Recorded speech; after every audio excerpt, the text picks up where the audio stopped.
stream picked that up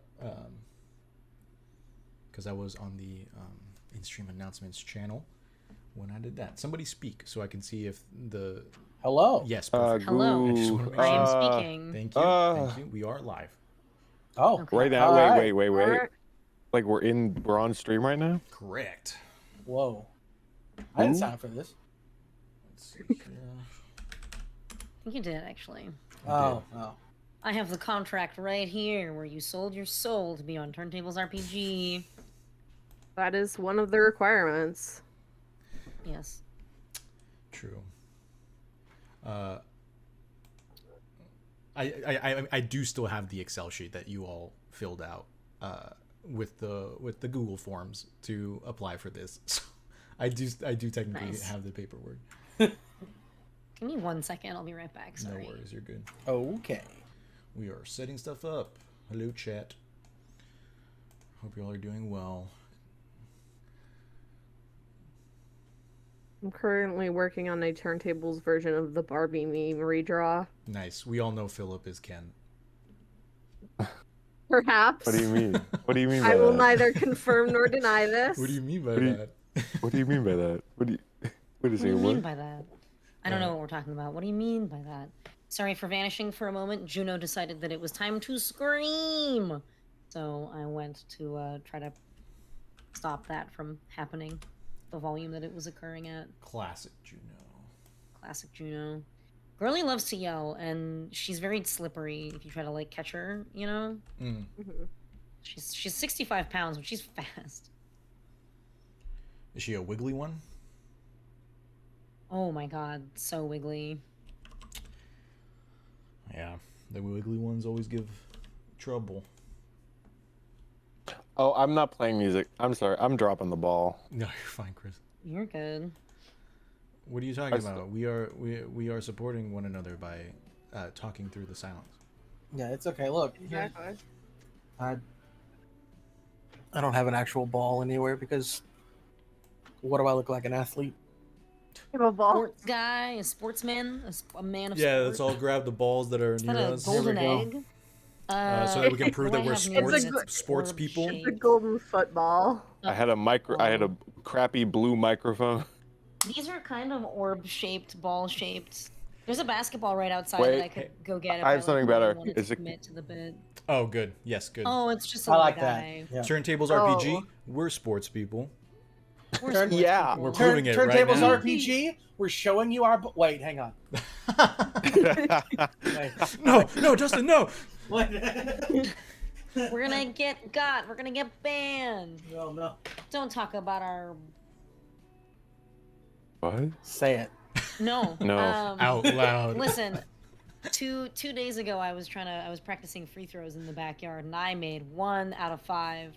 That's a 20%, baby. That's great. Better than That's I That's could sports do. good. ball, baby. That's sports ball, That's baby. sports ball.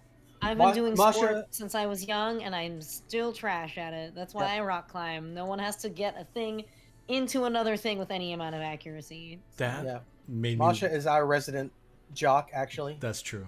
Am I? Yeah. Yeah. I Yeah. feel like I do feel like you I might think- be the most yeah. Not to athletic put of you all in of a us. box or anything, you know. I'll be a Yeah, jock. you're the jock of the group. Congratulations. Yeah.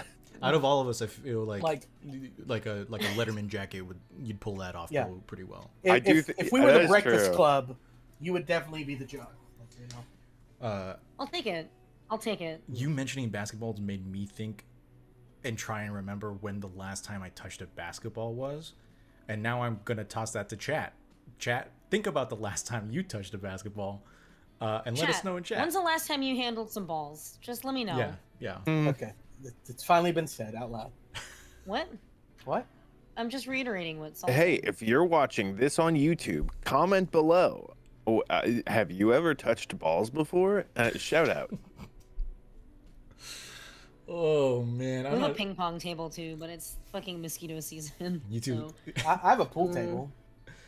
YouTube's gonna look at that at the comments and really wonder our place in the universe. All right, I'm gonna go ahead and take charge of this situation like I'm supposed to, Do it. and say welcome to Turntables RPG.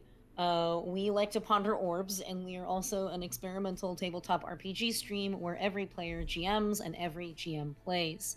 We take turns at the end of every mystery, switching out who is GMing with the intention of telling a long form, improvised story.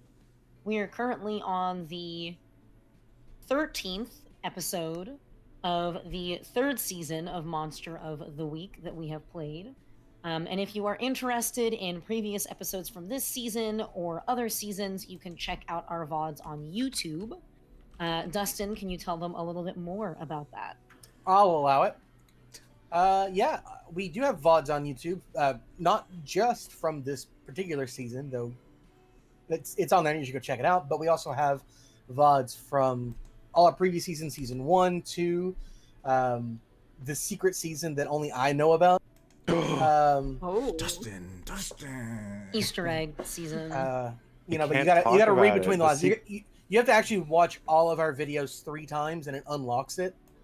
Yeah, once you 100% Turntables RPG, Yeah. you get a little message that says you can now play as Luigi. Yeah, that's basically it. Anyway, we also have our Return to OE, which is our spacefaring adventure run by Osteonaut, Eric in chat. We have our Tiny Tables RPGs, which are one-shots, very bite-sized, very bingeable, if you ask me. And usually we're a lot sillier in those than we are in other ones, which is fine. I love silly.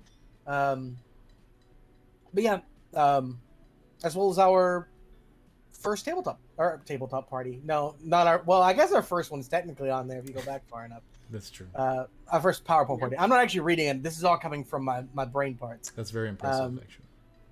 But yeah, follow us on social media at Turntables RPG, wherever social media is sold. Or, well, I guess technically it's sold now because you can buy Twitter Blue. Yeah. Let's go. I don't want to give Bezos any money. But what if you did? They're all the same at this point. Yeah, you heard me, billionaires. You're all the fucking same. Yeah. You Yeah, I all- said Bezos, but whatever. You know what I meant. Musk, that's his name. That's Gross. me. That's me. Also, please So join our true. Discord channel. Link in chat if you'd like to. Also, link in Yeah. probably our description in some way, shape, or form. If you'd like to continue, if you'd like to support our channel, there's definitely a couple ways to do it. But if you don't want to support Big Zaddy Bezos, please check out our Ko-fi page. Every little bit helps towards paying for artwork and upgrading the stream and creating new and exciting shows. Otherwise, that's pretty much the only way to support us right now, other than following us and subscribing on Twitch, which Hey, friends. you can do in a very special way. And we have a very special friend in a very dark room that's going to tell us about it. Right, Chris? No way. Hold on, wait. Welcome to the void. I have known the ancient ways of the dark arts, the ancient ways that none talk about, the ways to make free money, but only for Twitch streamers, only free money for Twitch streamers. That's the sort of monkey paws situation of here. You can make free money, but only if you are already giving money to Jeff Bezos and you want to give it to your Twitch streamer, your favorite Twitch streamer. Enact the ancient incantation of clicking that subscribe button below and offer the worthy sacrifice of clicking that checkbox to subscribe with Prime. And then once all these pieces are together, you have officially sold me your soul and IP address, and I have access to all your information, but also your love. That's the joke. I got you. You love me now. That's the joke. Ha ha ha. Anyway, cool. Anyway, see you around. I really actually do want Chris as like a murder mystery, the murder mystery party voice now. Like truly, honestly. Jackbox Games. Anything. I'll do anything. I beg. I'm pleading. I'm on my knees. I'm crying. I'm peeing myself. Please. I'm begging. No. I don't think that one's gonna help. Ah, damn it. One of these days, pissing myself's gonna help me get a job. Clip. Question mark? Don't clip it. I'll just delete it because Chris actually does need a job. I do. I'm crying. I say things now. I don't know how to follow that up.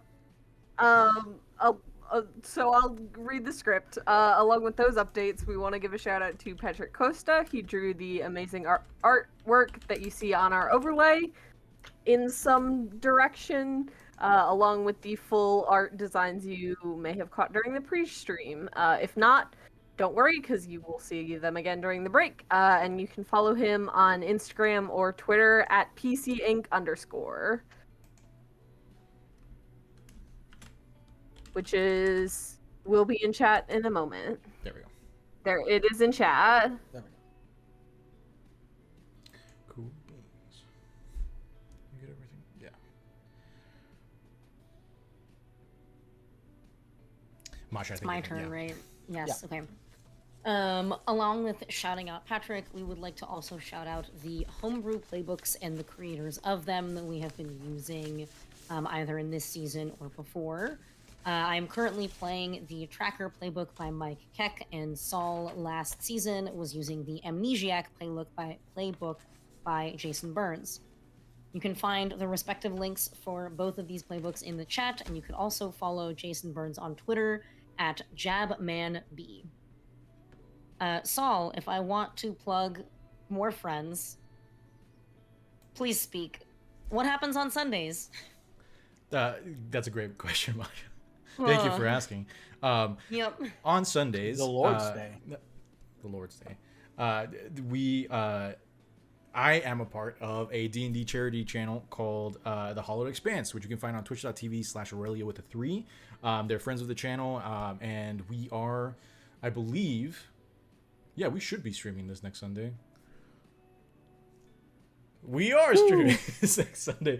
We're just saying things now, but we do have, we're having some new, we're starting a new chapter in the campaign, and it's a brand new city, and we might be having some new characters show up, some new PCs. It's a lot of fun. And if you're interested in jumping into a D&D campaign, but are very, very, are procrastinating jumping into Critical Role like I am, or at least season 3 of it, then feel free to jump into this one, because we're only like 13 episodes in and starting a whole new kind of like chapter. So it's a lot of fun. Come check us out. Usually 1 p.m. on Sundays. Speaking of very dope tabletop RPG streams, I believe Mars also has something to plug. I do. Coming up very soon, starting June 2nd, June 5th. It's okay. Words You'll get and it. numbers, and I'll get there eventually. Yeah. There's I a am J running... and there's a number afterwards. Yeah, exactly. So at some point in June, Monday, June 5th, I am beginning to run a short 4 or 5 session mini campaign of Thirsty Sword Lesbians. It is roller derby themed, and I'm very excited. We just had our session 0 last night, and boy howdy, these are some characters for sure. Tune in to see cool, wonderful derby names that are... One's a pun of Taylor Swift that I'm not going to spoil, but it's a real good one. Incredible. So you could do that, and it'll be Mondays in June. We'll be raising money for a LGBT charity. I don't remember which one, but one of them. The end. Dope. And it's on twitch.tv/ TTRPG, which is TEATRPG. Cool. Underscore, I believe. Yes, underscore. Thank you. No worries. The underscore's important. It is important. / Oh, I'm putting it It's in all chat. following right now. Oh, no, okay. Sorry. It was. Oh no, I guess it wasn't there. Okay. Yeah, no, I thought it was when I was building out the commands, but that was my mistake. That's why I wanted to double check and put it in there. Okay. Yeah. Okay. I also stream on Twitch. over. By the way, I just spoiling things. I have 3 commands this time, which means I've finally surpassed Chris and have the most. So No. take that, Chris. I have didn't know 3 that of was them. an award I had. Didn't either until literally right this second when I actually looked and saw, wow, why do I have 3? Anyway, yeah, I stream on Twitch at twitch.tv/Valor6. You can see there. I do video games. I've taken about a week off now because of the holiday and things like that, but I will be getting back to it tomorrow. So looking forward to that. I'm also currently in the process of raising money for to allow myself to attend something called Zeldathon. Zeldathon is a charity marathon that takes place, twice a year.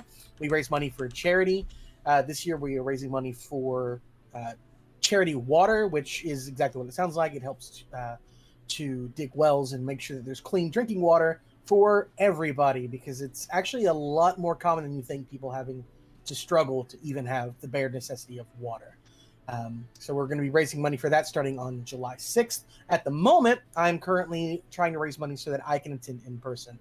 It's been since 2019 since we've had an in-person event, and I'm going to be I really would like to go to that. So I've actually started my very first GoFundMe, which still feels incredibly awkward for me to pitch right now, but I really want to meet with my friends who I've not seen since the very beginning of 2020 because of the whole pandemic thing.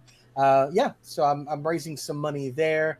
I will be doing some stream events and stuff like that to kind of push for it as well. But if you can afford to give, I really appreciate it, but don't feel the necessity to. So there we go. Speaking of the person with the second highest amount of commands, Chris. I don't know if that's true. I feel like that's not true. But hello, it is in fact me. I do art. I do voices. I try to do the funny. And if you want all that and more, you're in the right place. But if you want specifically just the first thing I just said, then you can check out my art portfolio, where you can look at all my pieces and be like, wow, he did do those things with his own 2 grippers. And if you want my own grippers to do your own personal work, I can do that for you for the right price. You can commission me for artwork if you would like to give me money for things, or if you don't want my grippers to do an own personalized activity for you, they can, in fact, you can pay for activities that they've already committed to, such as t-shirts and things and prints on my Redbubble, my TeePublic, and my Imprint. All of these things and more, you can get them if you want them. You can find them in the link of my portfolio. There's a little link tree up at the top of my portfolio, and you can go and find all the links to all those websites. And so you can get you can buy all my shit if you want to buy some shit, and make me happy inside. You can also make my bloodline happy by purchasing a book about squirrels. My grandmother did in fact write 2 books about squirrels, 3 books in actuality. The 3rd book will come out this week, supposedly. Wow. Yo. Exciting. Shadow Cool. drop. I should have my last round of fixing tomorrow, and hopefully it'll all be good and set. And so the prime time of Roy Troy will become available hopefully by the end of the week. For all you big Roy Troy fans out there, I know you're the real ones. You're the real ones. A book release party, yeah, I'll do a live book reading. Every time someone buys the book, I rip out a page and eat it. And that's what's happening. So yeah, so you can buy the book. I don't get any of that money, but my grandmother does, and she gets very happy to see the numbers on the little stat thing going up. So yeah. Mars, tell me, if you would like to buy things not related to grandmothers, where could I find such items? Find them at many places. One place I would recommend is you can find them at my Etsy store, which I have a bunch of stuff from and I was gonna show it, and then I realized it's in a corner in the back of my room. So I will not show it. But I just put up earrings that are cool. They've got Mothman on them. And I'm gonna be turning the ones that I couldn't turn into earrings because I misplaced the hole punch into pins. So those will be up sometime this week. They'll have the same design as my earring. I also already purchased a pair of them, and I am so excited to get them. I think it'll be, I don't know, before next week. Yeah, it should be. I also have leveled up my packaging things game. So now they, instead of going into little envelopes, they go into little bubble mailers, and it's making me very excited to pack orders. So if you would like to make me very excited to pack an order, you can order something. Hell yeah. Good pitch. Yeah,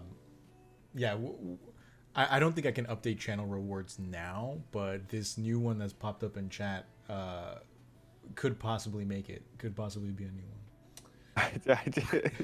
20,000 is too easy. The problem, here's the problem, is that we have a lot of people with a lot of channel points. And so, yeah. And so, like... It needs to be at least 200. 200,000? Yes, I do believe that to be true. For the rest of the night? You just gave up the I grippers only for have free. 130k, so. Oh, sorry. I didn't realize what you were pitching is what the thing was worth. For me I'll just do that for free. I will actually just do that for free. Nice.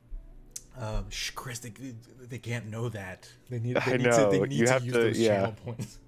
If you purchase a TeePublic shirt and send a picture of you wearing the shirt to me, I will change my character's name to you. That won't get confusing. I've done that. No way. Technically. Well, no, I purchased it on Redbubble. Damn it. Okay, sorry. Philip's name is now Saul. You almost referred to him as such. I'm honored. Did we want to do affirmations?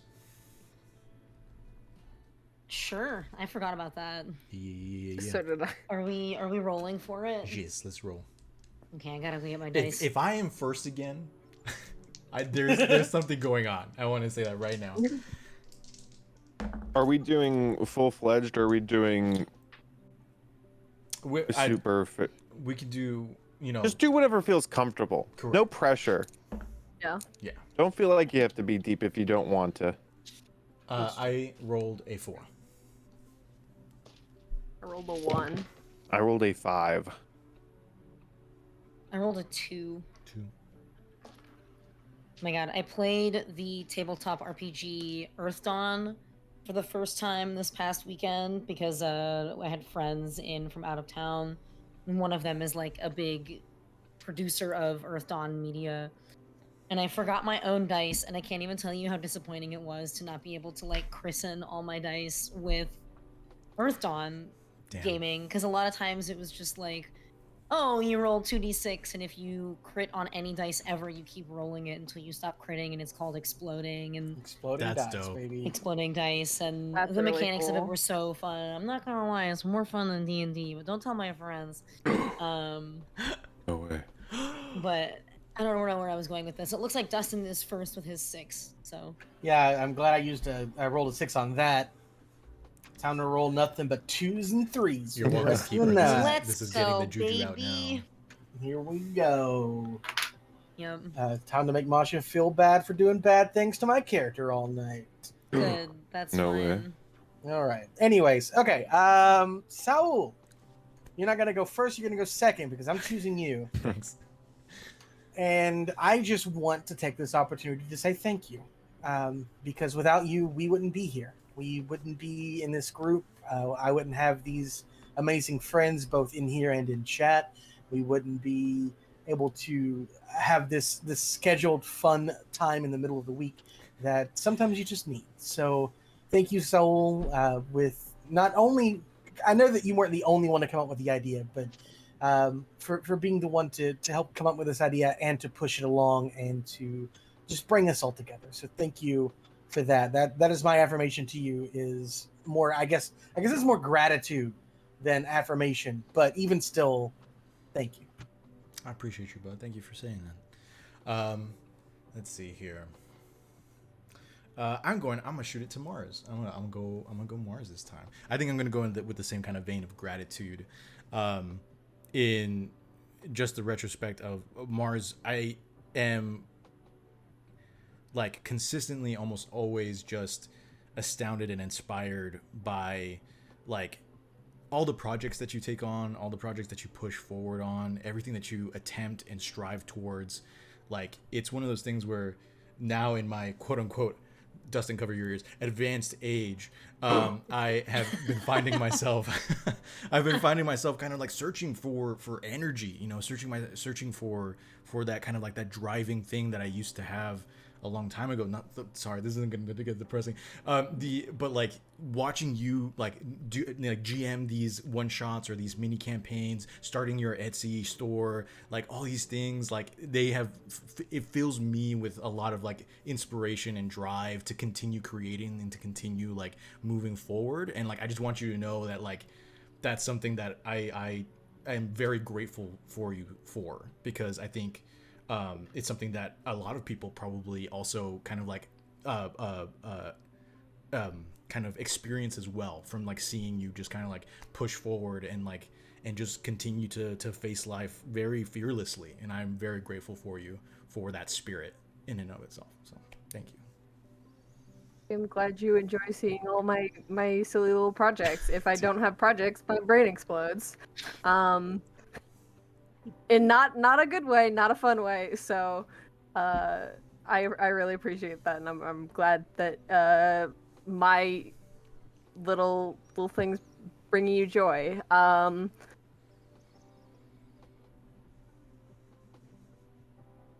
I don't remember who I've done and who I've not done this, so I think I've done everyone ? So I'm just gonna go to Chris, because he clicked his keyboard and it made the green appear around I him. dropped the dice. And so my brain was like, I guess I'm up there.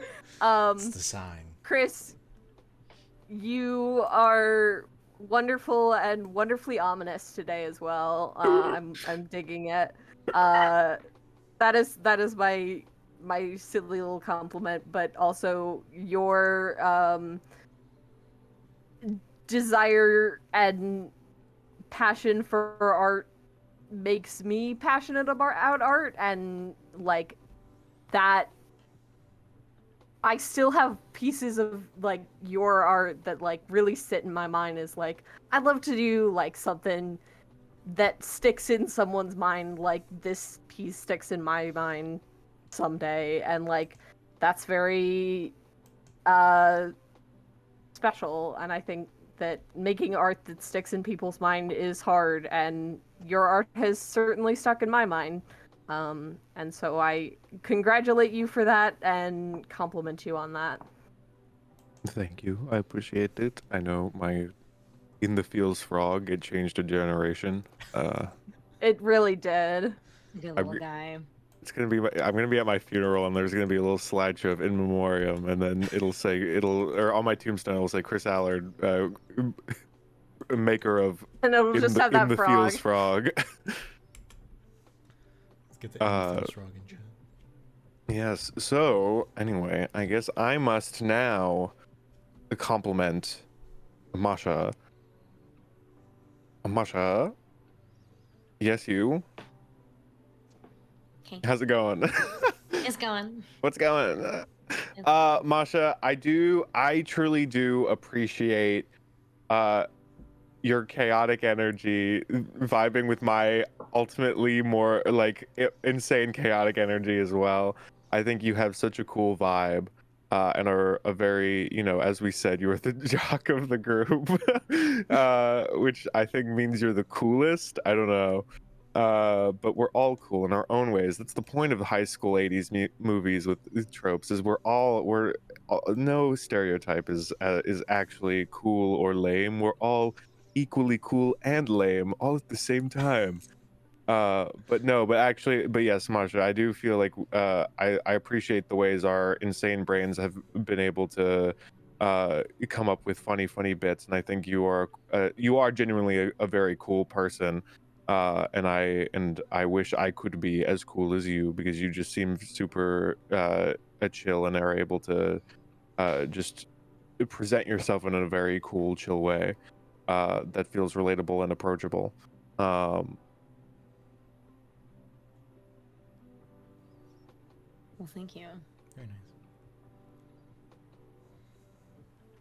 Am I? I think, Wait. Who am Masha, I you doing? compliment Dustin, because Dustin went. I go back to Dustin. Yes. I complete the circle. Okay.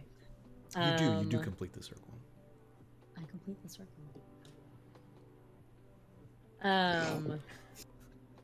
I feel like all of the most cheesy things that I could say about Dustin I've already said. So I'm trying to come up with something that is Killer not beard, Dustin. a repetition from what I've said before. I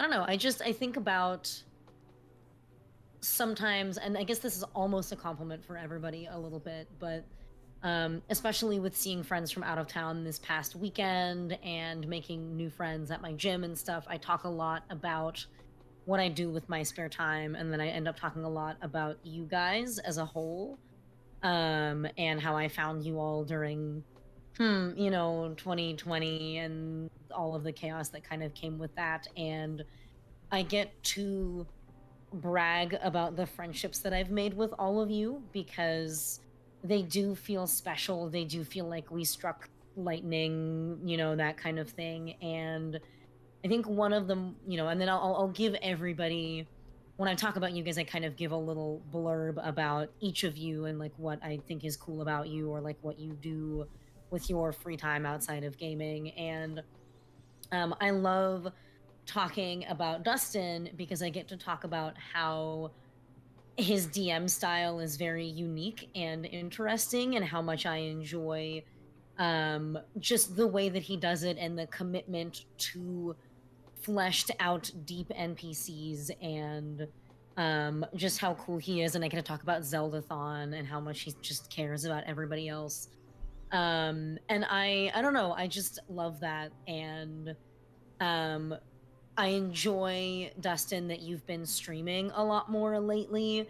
I find it really fun to put you on in the background while I am doing other things, because I personally don't have the brain to watch an entire stream all the way through.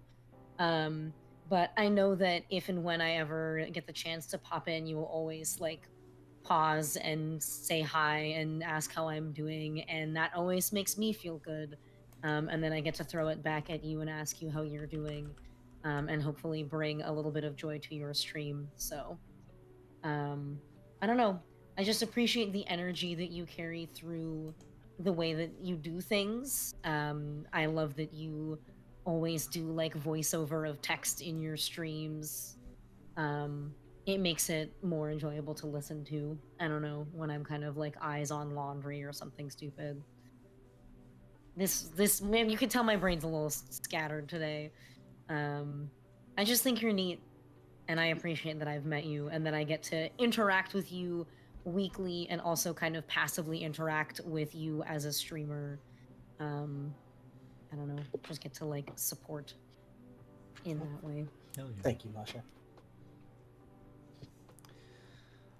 Lovely. Now try and stab us with tree thingies.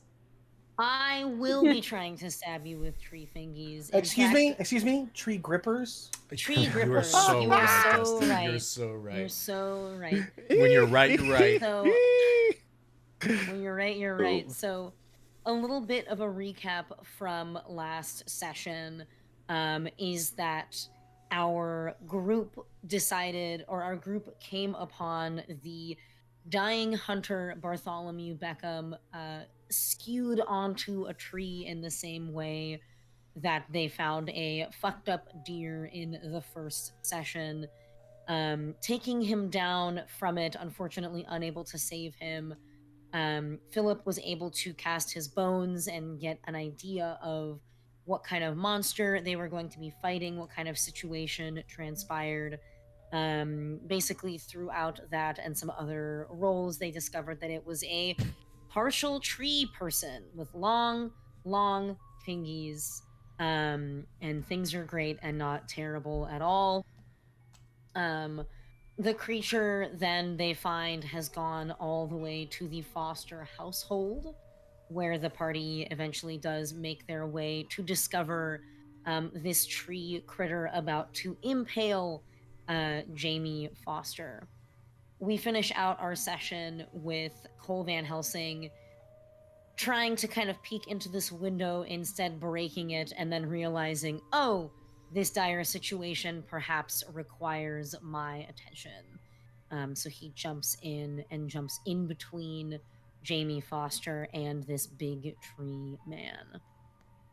Is there anything that I am missing besides Cole's Molotov cocktail in the back pocket that anyone would like to mention?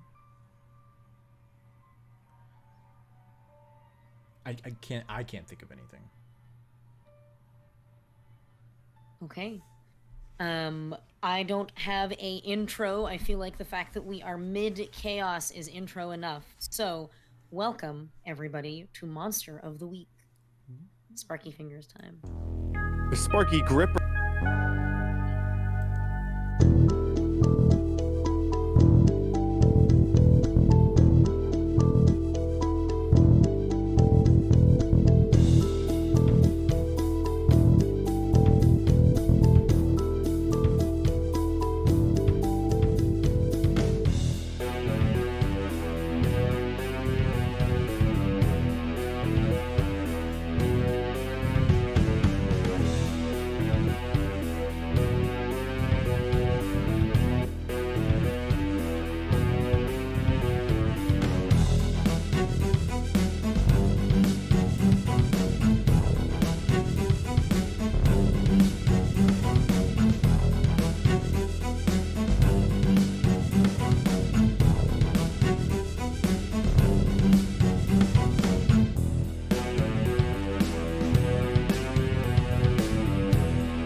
History Incorporated for the first time. Mhm. And in the beginning of the second season, Mark Hamill voices a giant, like, fat baby clown. And you can tell it's him just because it's Mark Hamill. You can always tell it's Mark Hamill. Yeah. You know, I really hope that people got to hear me talk about the fat baby clown. I think they missed on the context for the fat baby clown. If you want That's to give fine. that to them, but That's No. what we just want them to hear the words "fat baby clown." Yeah, I just want Mhm, I'm mhm. just sowing seeds yeah, for my mystery. of Yeah, fat baby sow your clown. seeds. Spread the word, the good word of the fat baby clown. Anyway, we're getting murdered, Fat baby right? clown. real Cole fast. might be. We forgot to also shout out Eric and as well. Eric, we love you, buddy. You're fantastic. Eric's great. I'm I do excited love you, Eric. for coffee and magic this week. I keep thinking so much about OE, and it makes me mad because I miss hearing Eric's sultry tones. Also, Dez, I love you, my guy. And also, shout out to my wife. Her birthday's tomorrow. Happy birthday, Sam. What? No way. Happy almost birthday! Almost birthday. Happy almost birthday. It's your birthday in England right now. It is her birthday. Nice. And also Australia. Mm-hmm. And probably a couple other places. I don't know. I'm not traveled enough. Probably a couple. Just Something in probably between, Britain and Australia. Something in between there. Maybe. Mm-hmm. Possibly not. I don't know. Okay. Cool. So, Death. we have found ourselves inside the living room of the Foster household.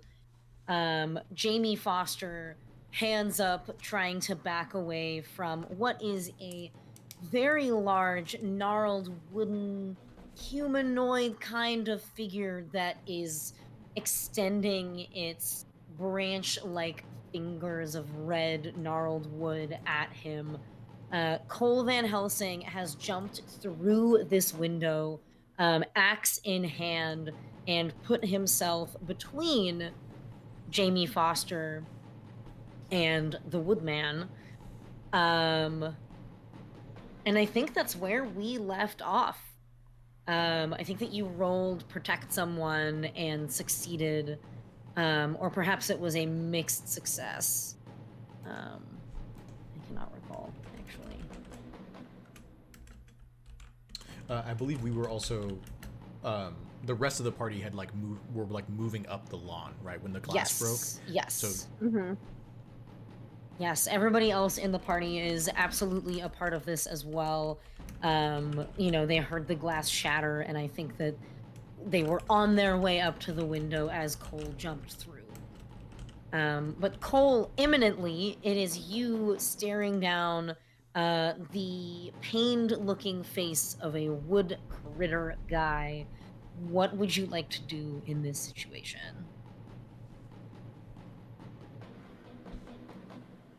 Oh man.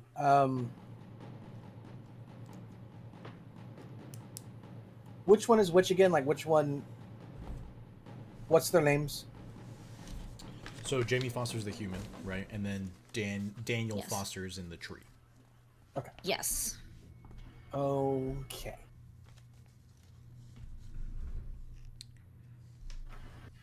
Oh boy, we were unfortunately right. Yes. Daniel?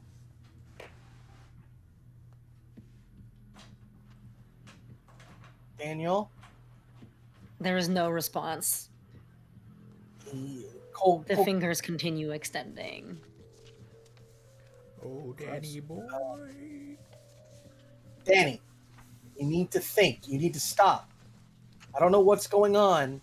If that's really you in there, if it is, you need to stop this now. And like, he's kind of trying to create an opportunity for Jamie to make an escape.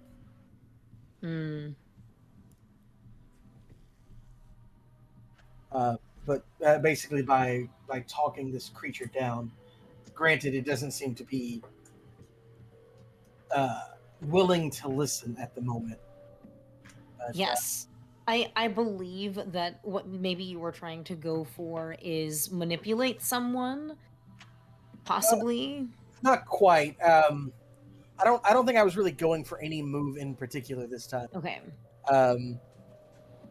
Maybe I don't know. I'm trying to. Let's see. You know what? Actually, can I read a bad situation?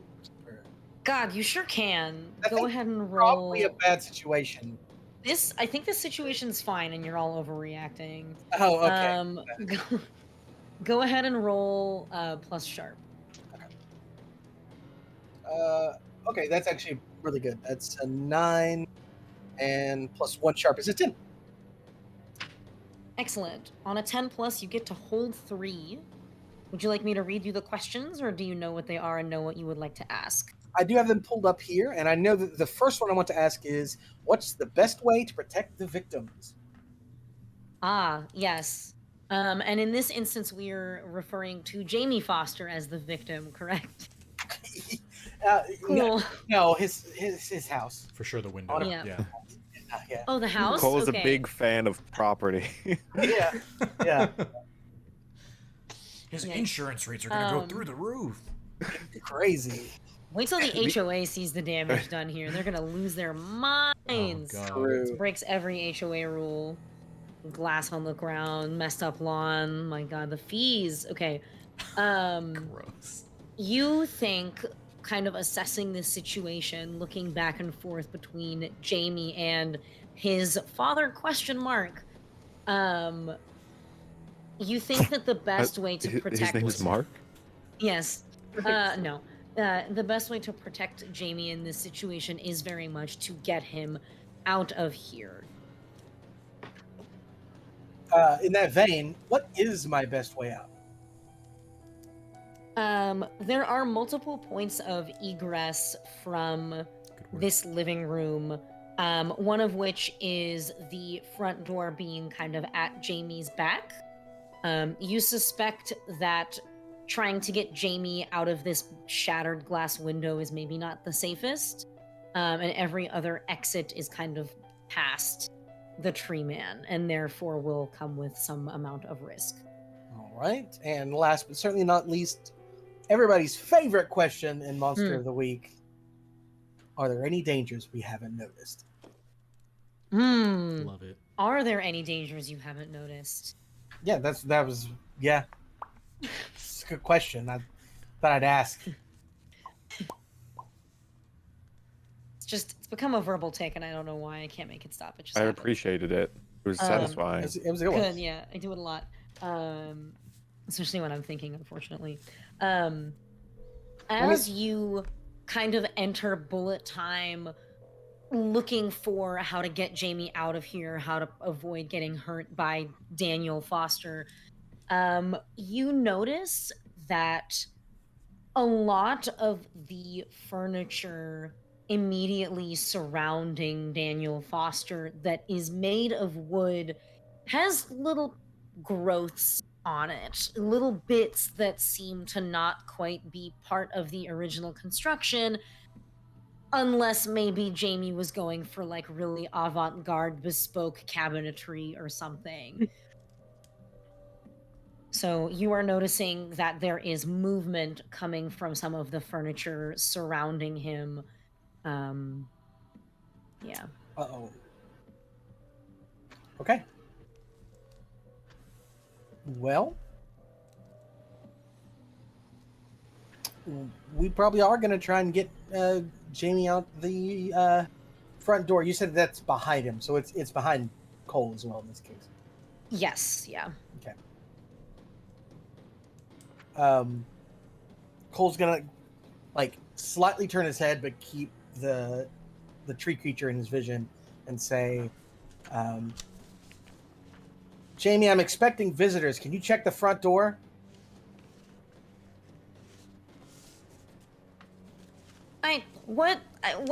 This is my house. Jamie.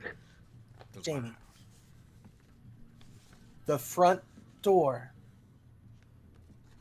Oh, yeah. Oh my God. And he is going to turn around and start hightailing it to his own front door. As this happens, a long piece of wood shoots past you towards Jamie on a collision course with him. Protect someone? I'm sorry. I'm kind of like taking all the roles, but I mean, I just feel like that's what Cole would do. Is it's time to protect someone again. No, and again, we are kind of in bullet time here, so Yeah. it is totally understandable. Go ahead and roll protect someone. And I do get +1 ongoing, right? From the read about situation with. Yes, if you are acting on the answers, which this I believe would be. Yeah, getting Jamie to the door. Yes, getting him out of here. All right, here we go.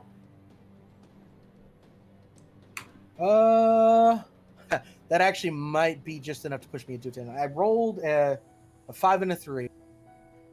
Plus 1 sharp is 9.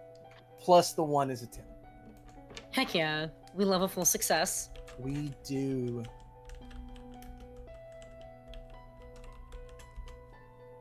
So for protect someone on a success, you protect them okay, but you'll suffer some or all of the harm they were going to get. On a 10 plus, you get to either suffer little harm, or all impending danger is now focused on you. You inflict harm on the enemy, or you hold the enemy back. What would you like to happen here?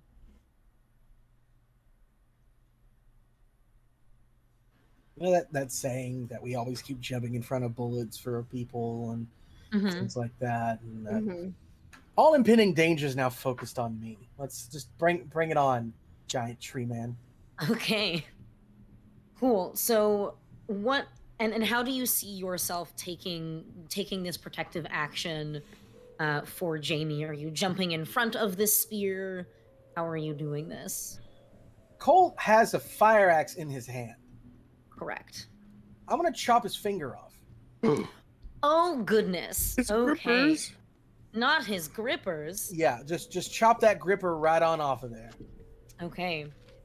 So I think that what this looks like to the rest of you, and sorry, I'm adjusting my camera angle kind of unintentionally here, so I'm trying to get my book under my computer so I can read it. Is the rest of you are right at the window and you see Jamie freak out, turn around, start running for the door, and simultaneously Cole takes his fire axe, swipes it in one direction at a outstretching wooden finger, but as this happens, another finger from the other hand jabs into his shoulder. Cole, you are going to take 2 harm. I do have something that lets me take only 1 for that. Okay. Is it armor or is it something else? It is not. It is prepared to defend when truth seekers need to even truth seekers need to fight sometimes. When you suffer harm when you kick some ass or protect someone, you suffer 1 harm less. So Okay. it's not armor, it's just 1 less. Nice. All right, very cool. And like this, I see this he kind of like twists in just such a way that it doesn't hit a vein or something. Yes, I like that, and I think also you certainly catch Daniel Foster off guard with this. He thought that he had a clear shot to Jamie, and so the extension of that other hand's finger is not as long for a full hit. You also get the sense that initial spear would have hurt a hell of a lot more as well. The other 3 of you, Philip, Ren, and Arthur, you are at this shattered window. Jamie is running towards the door, and you just saw Cole get speared. Would any of you like to do anything in particular here? I think seeing Cole get hurt or be in danger, I think Philip is going to instantly rush into the scene and start spitting fire on this wooden ass motherfucker. Okay. Okay. Is that you wanting to do your it's a rote, right? Your No, fire damage? it's a move called Burn Everything, which is just I'm using magic, and the effect I choose is inflict harm, which increases it to 3 harm. Okay, and you have to roll for it, correct? I do. Okay, go ahead and roll for it. Okay, I rolled a 2 and a 6, which is an 8, Okay. plus my 3 weird is an 11. Nice. All right. And so that is the magic works without issue. Choose my effect, which my effect is Burn Everything, which is Cool. 3 harm, ignore armor, magic, obvious. Really, I would have thought this would be very subtle, actually. Right? Yeah. If Philip flies in T-posing and goes as he Man, he just dealt damage to actual Chris in real life. Philip flies in, drop me a beat, and then as he blows fire onto Cole, this big I actually band. really want to draw that now. Cole helps out by dropping a beat. What, Philip T-posing and like... The silhouette of No, that's- Philip T-posing, like illuminated by green flame, like in this living room. I always, every time Philip flies, I always imagine him T-posing. Oh my god.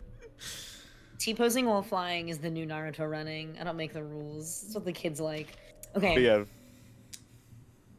Cool. And so does this only engulf Daniel, or do you see this kind of setting the entire living room ablaze? No, I can choose if I want it to, but because it says in the burn, I can choose to do 3 harm area or 3 harm ignore armor. Okay, and perfect. I decide to do 3 harm ignore armor. So I imagine it like very like pinpoint, like flamethrower. Or not flamethrower. I don't know what I mean. Like a laser. Maybe like a flamethrower. Okay. Like a Yeah, beam yeah. of fire. Uh-huh. Like the Pokemon Sorry. flamethrower. I can't get over the Yes. T-pose thought in my head of like, He flies it. He like bursts into the the window and goes. yeah, oh my god, horrifying. Okay, cool. Yeah, Cole, you barely have a moment to respond to Daniel Foster's attack on Jamie, and you catch out of the corner of your eye a T-posing Philip who breathes a spray of green fire onto Daniel, and he screams. It is this awful, choking scream that starts out grating and sharp and then becomes a little bit more human as it goes. And as this happens, you just notice it, Cole.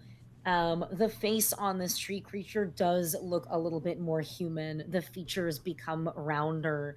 The flesh is a little bit more pink and less like brown and red from the wood that encompasses him. He still has a sharp wooden finger inside of your arm, Cole, but turns to look at Philip and says, I don't understand why everybody's hurting me. I just wanted to get back here. Jamie, where are you going? You get back here, young man, right now. Get back here right now, young man. I'm going to take away your PS5. Mom said it's my turn on the console. I'm trying to think of the time period in which he would have disappeared. I'm gonna take away your Nintendo 64. No. There you go. Jamie has hands on the front door and turns around to look at this creature and says, I don't understand what you are, but I don't want to be in the same room as you. Opens it, swings it open, and runs out into the street. Success. Can Arthur catch him as he leaves the house, and just quickly ask is there anyone else in the house? God, is there anyone else in the house? Did we determine whether Jamie Foster was like married? He has a can't family. remember. Yeah. Uh-oh. Correct.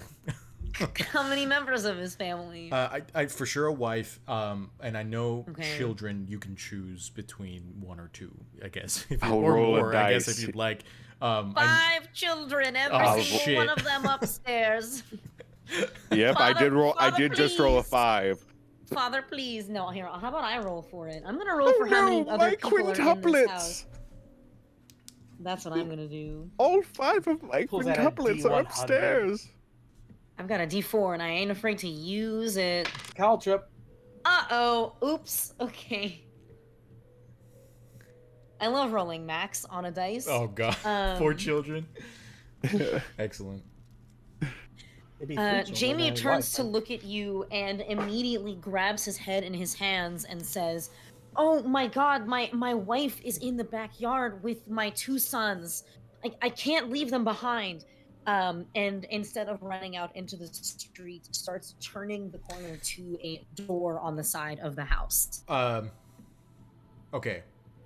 Arthur is going to turn back to Ren, and just say, "Try and get him out of the house." And Arthur's going to follow. Jamie, just because I don't necessarily want Arthur to hurt this poor individual to stop him from going back into this house. So he's just gonna bodyguard him. He's just gonna bodyguard him as he goes through the house. Okay. Yeah. Yes, and to clarify, he's going through, like, trying to go through a side door, Right. not into the house, but, like, into the backyard and side. Copy yard, that. Whatever. Classic American household, you know what I mean? True. You mean like a fence gate, right? Yeah, like a door, but it's a gate and a fence also. Yes. Okay. And a portcullis.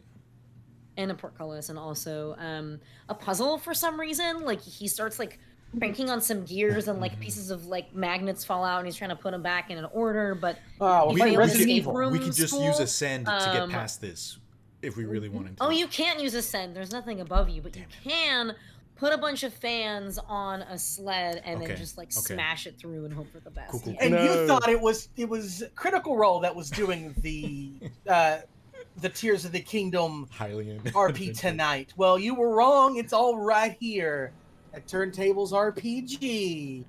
Oh my god, I don't give me Tears of the Kingdom brain, y'all. It'll be the death of me. Played a little bit last night. I had to force myself through some shrines that I didn't want to do. It was great. As Arthur protects Jamie, he's gonna lift up every round object, hopefully trying to find a Korok underneath. Yahaha! I've reached the point where if I see a Korok that's like, hey, can you help me get to my friend? I just like don't look at them. I just like don't. I want nothing to do with them. I'm like, you know what, man? I just spent 30 minutes manually climbing this mountain. I am not getting back down it. I'm sorry. Wait, so are we burning Hestu alive right now?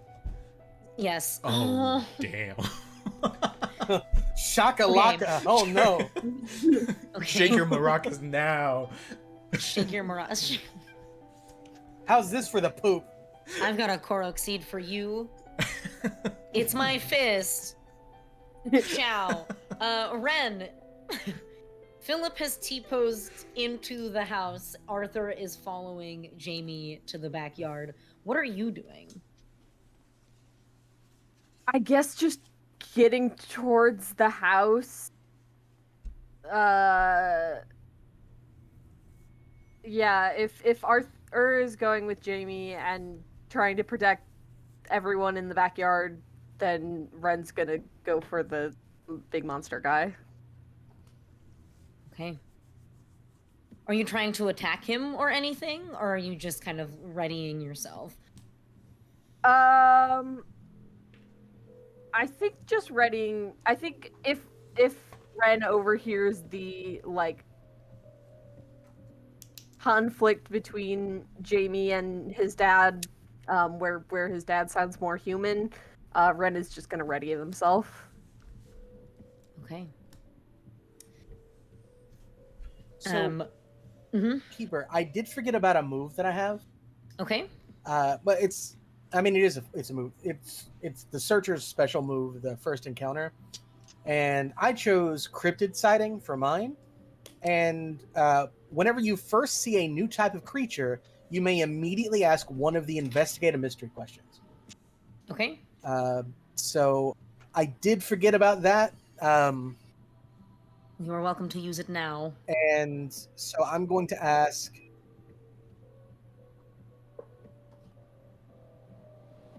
what can it do?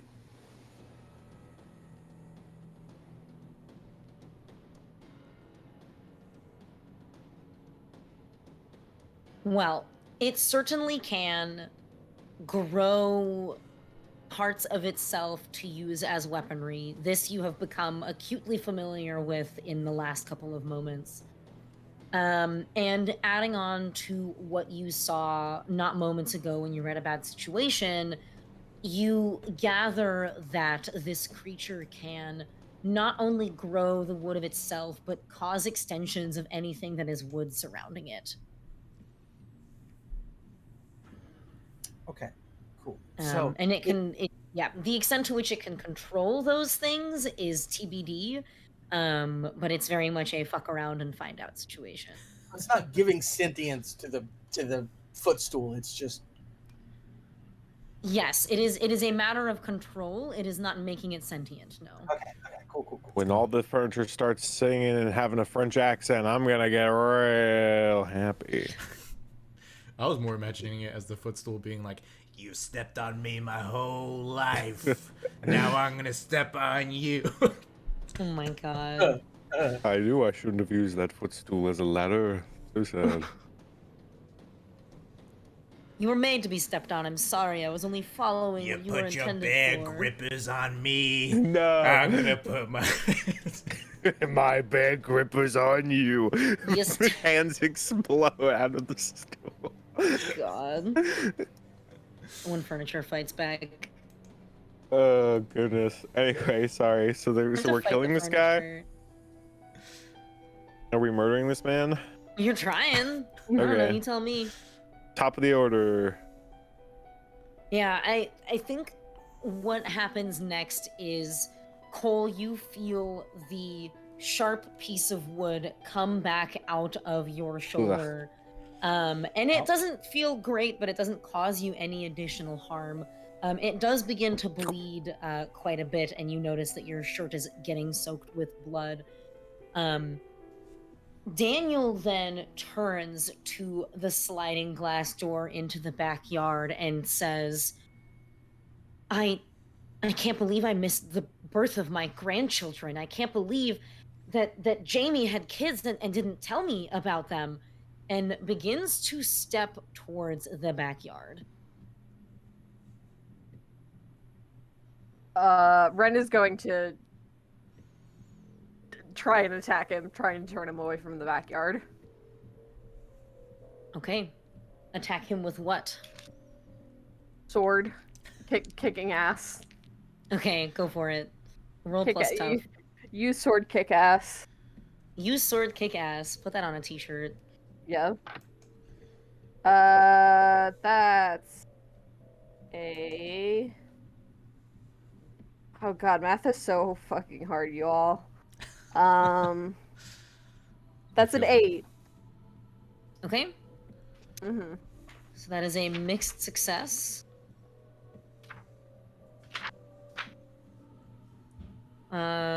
You are going to inflict harm on them, and they will also inflict harm on you.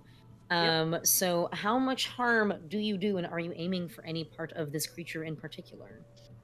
I do 4 harm, and just whatever part is... I guess, like, whatever part is closest, because I sort of picture, like, this creature turning around and Ren sort of, like, chasing behind him, so body, I guess. Okay. And how much harm do you do? 4. 4? Yeah. I mean, that's a normal number of harm to do against a creature ever. Okay, cool. Let's go. Let's go. Ren, as your sword makes contact with this creature, you do slice through a fair bit of the wood of its main body, but you notice as your sword pulls back away, the wood comes back into these kind of deep valley-like wounds with force and vigor. It turns to face you, and you notice all features suddenly become sharper and darker and redder as it says, I'm just trying to see my family, and you are standing in my way. And it juts out a finger at you, poking into your shoulder, and that does 3 harm. Ooh. I am, if I may, Yes. I would like to cast magic in order to hold a person or creature in place. If I can't stop dropping my dice, Okay. what I need So you're to be going dropping. to try to use magic, correct? Yeah. Okay, roll for it. Okay, I rolled a 5 and a 1, which is a 6. Plus my 3 weird is an 8. So it works imperfectly. 9. Choose my effect. That's gonna be a 9. It's gonna be a 9. 6 plus 3. Oh, is that right? Yeah. 6 plus 3 is 9? Well, okay. It doesn't change nothing. I mean, it could, because I can help out. Well, you could do that if you would.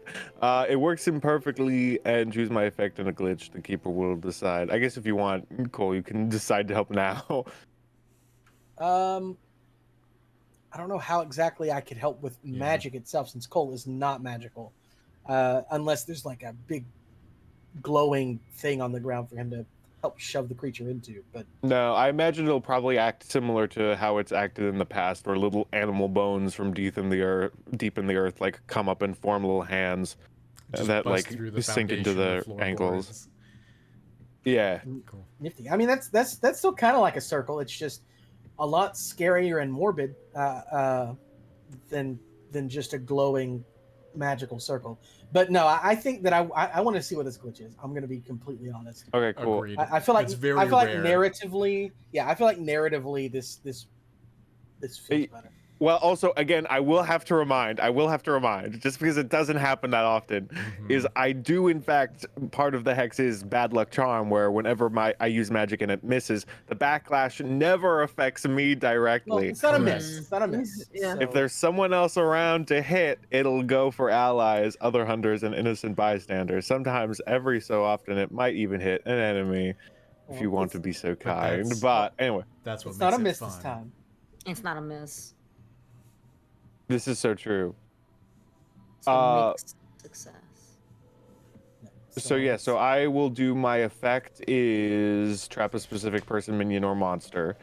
And then the glitch is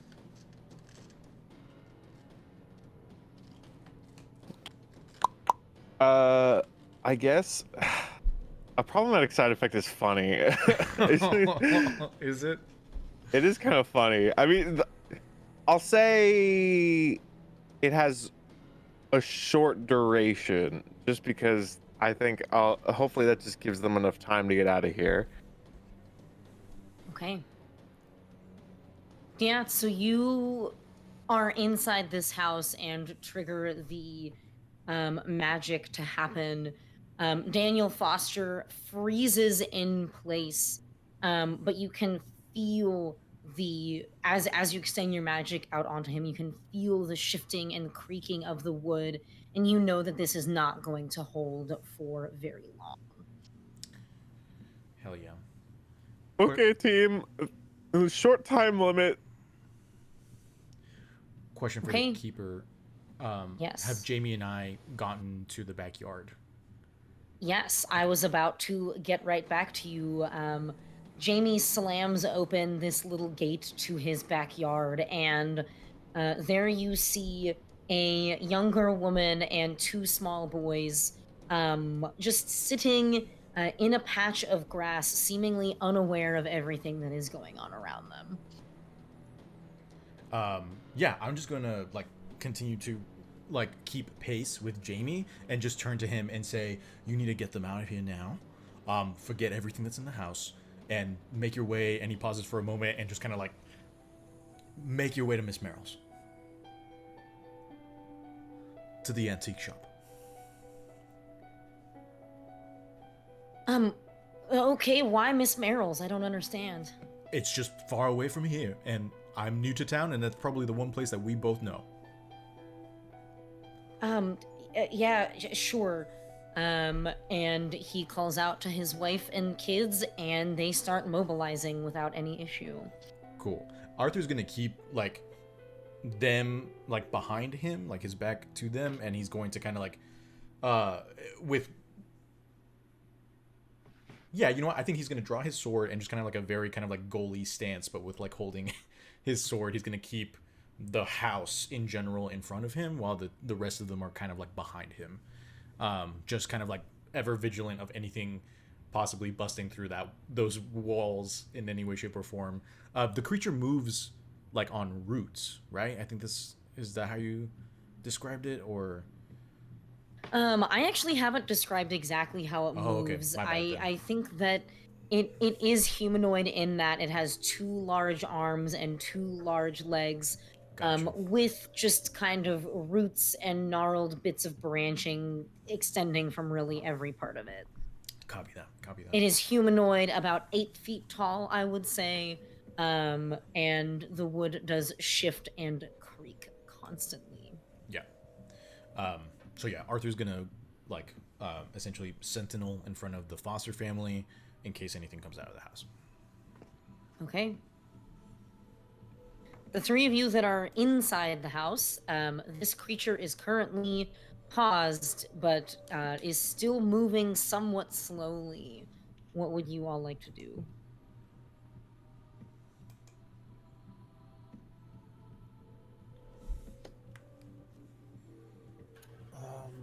Can we see that going on outside through the sliding doors that you were talking about?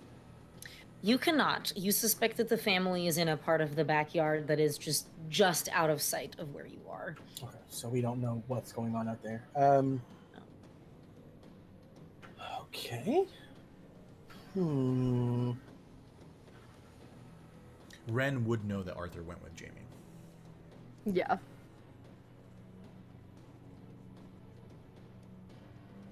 I'm just looking to see if there's anything.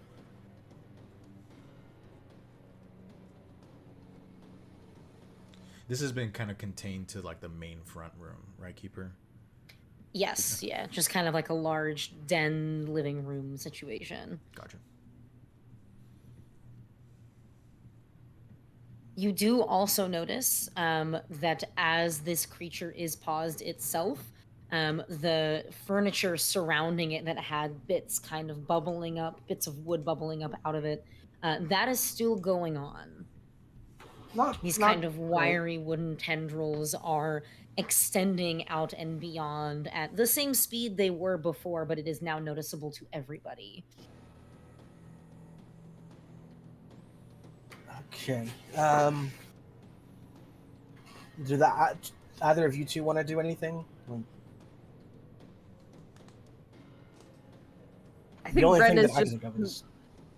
moved to stand in between like the sliding glass door and the monster. So like the monster is not. So if it gets out, it has to go through Ren first. Yeah, unless you want me to burn the house down. I could. Okay. Just give me a thumbs up. This is me not giving you a thumbs up. Yeah. I think, but however, not burning it down, but I think Cole is going to like look down at his fire axe and then at the furniture that's slowly beginning to bubble and writhe, and like he's gonna look back and forth between them because this doesn't look great. I think he's going to try and like chop one of the tendrils with his axe, and just to do a little bit of experimentation here because sorry, it was a train. Nice. Train. It's somehow the train snuck up on me. I don't know how that happened. Okay. I think I'm going to have this be an act under pressure roll with everything else going on, and the damage that you have taken, and this creature still here in the room with you. It takes a lot of focus to make this happen in a controlled way. Yeah. So I have just another day, which is when you have to act under pressure due to a monster phenomenon or mystical effect. You may roll plus weird instead of plus cool. Would you consider this to be due to a monster phenomenon or mystical effect? Gosh, Dustin, it's crazy that you ask. I think the answer to that question is yes. Okay. Just making sure, never assume. You know what they say about assuming. Yeah. They say don't. That's all they say about it. I've never heard any other saying regarding assuming. Okay, I'm going to roll instead of just continuing to talk. Okay, so that is a 5 plus 1, which is a 6, plus 2, which is an 8. Okay. Plus my 2 weird. See, if it had been a cool, that would have been bad. But because it was weird, it's good. Good. Okay. It's I wouldn't call it good. Wouldn't call it bad. Okay, so I am going to give you a worse outcome, hard choice, or price to pay. Let me come up with a couple of options here for you. So I think no matter what, you are able to cut one or a few of these tendrils that are coming up off of a coffee table that is kind of to the side of you within striking distance. However, I think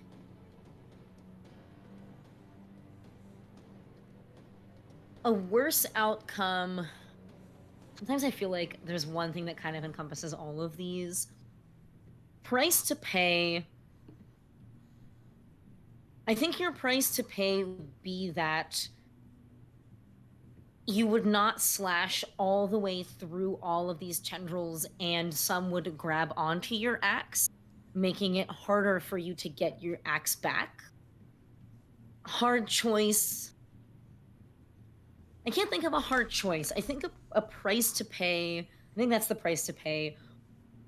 They're kind of, man, I'm having a hard time making more than one option for you here. I think either some of the tendrils grab onto your axe, making it harder to get your axe back and therefore a little bit harder to use kind of in the immediate future, or you are going to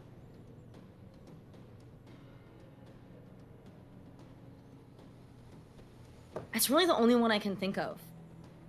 So no Well, options for you here. I think that There we what go. happens is you slice through some of these tendrils on this table, and it takes a little bit of force and maybe a little bit more force than you would expect. And simultaneously, some other tendrils from the same piece of furniture wrap up and around the kind of handle of your axe that is closest to the blade and twirl around it.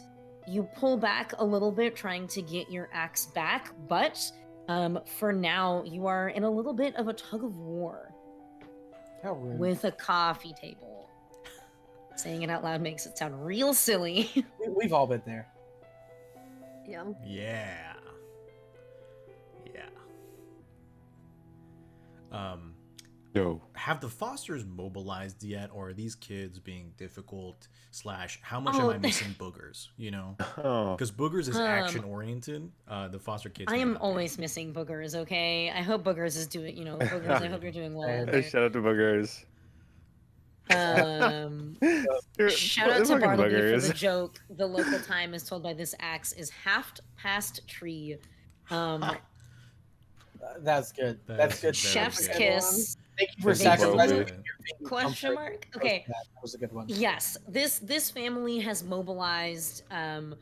You kind of stand a little bit of the ways back, so you don't hear everything that Jamie is telling to his wife. But he's run up, he's picked one of the kids up onto his hip, is in the process of grabbing the second one as he's kind of like frantically saying things, and her eyes go wide and they start running back the way that you came from with him. Cool. I'm gonna try and direct them towards that car that we saw in the driveway. Okay. You are able to do so. The three of you who are inside the house, you are noticing that in this time frame, Daniel is moving a little bit more. You're kind of getting the sense that the spell that Philip cast upon him is starting to fade.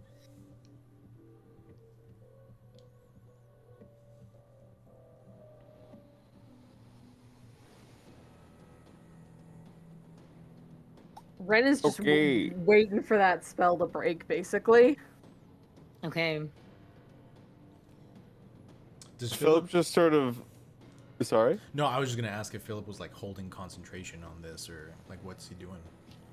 I think that's sort of for flavor. I think mechanically no. Right, sure. Yeah, mechanically that's not really a thing, right? Yeah, no. I think Philip's just sort of been like, this has never happened before. You could make it part of like the glitch, technically, right? Like because the keeper chooses the effect. So if it's like a short duration, but like you are also stuck with it, or something along those lines.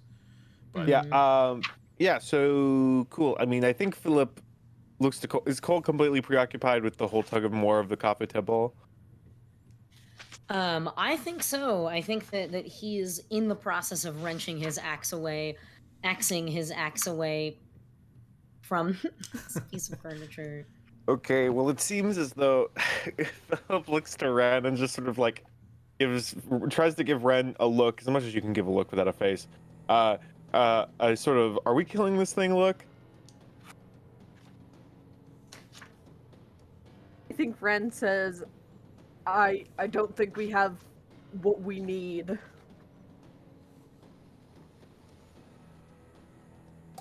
Ooh. Philip stares at this fucked up tree man and is just sort of like, well. And then he shrugs and then just starts spinning fire again. So I'm gonna try and cast magic for the third time. Okay. And hopefully this one goes just as well. Are you trying to do the same flame breath move here? Yes. Okay. I rolled a 5 and a 2, which is a 7 plus my 3 weird, which is a 10, Okay. which goes off without hitch. And so I deal 3 harm, ignore armor, magic, obvious. Mhm. So the kitties who are running away will see a little fire show going on inside. Mhm. Yeah. Daddy, what the fuck?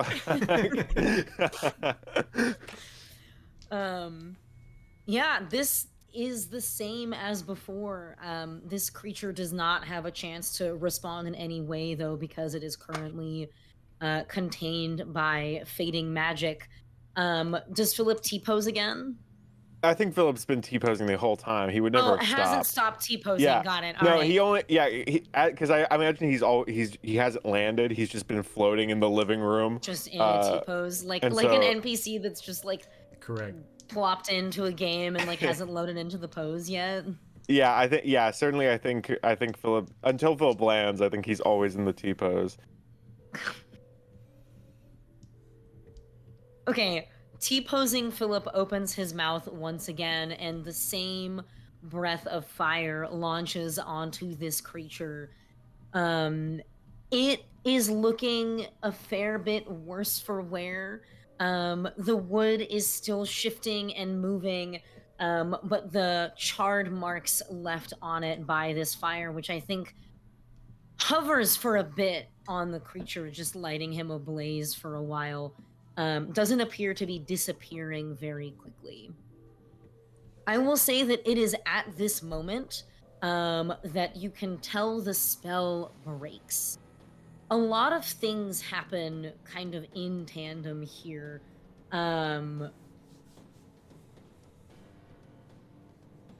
Yeah, a lot of things happen simultaneously. Uh-oh. One, the car is loaded up and starts, and Arthur, you watch as as Jamie, in a panic, puts it into reverse, barrels out of his driveway, and starts driving down the road. And as you look up and look into the living room, you see a burst of green flame, and then this creature starts moving. It takes a big step towards the back of the house and then whips its head around and jumps out of this front window and begins to run away. Like after the car? Like after the car. Shit. Yeah, I mean Arthur was outside there, so I think Arthur will definitely give chase. Yeah. Philip's gonna try and fly by and pick up Arthur. To also give chase? Yeah.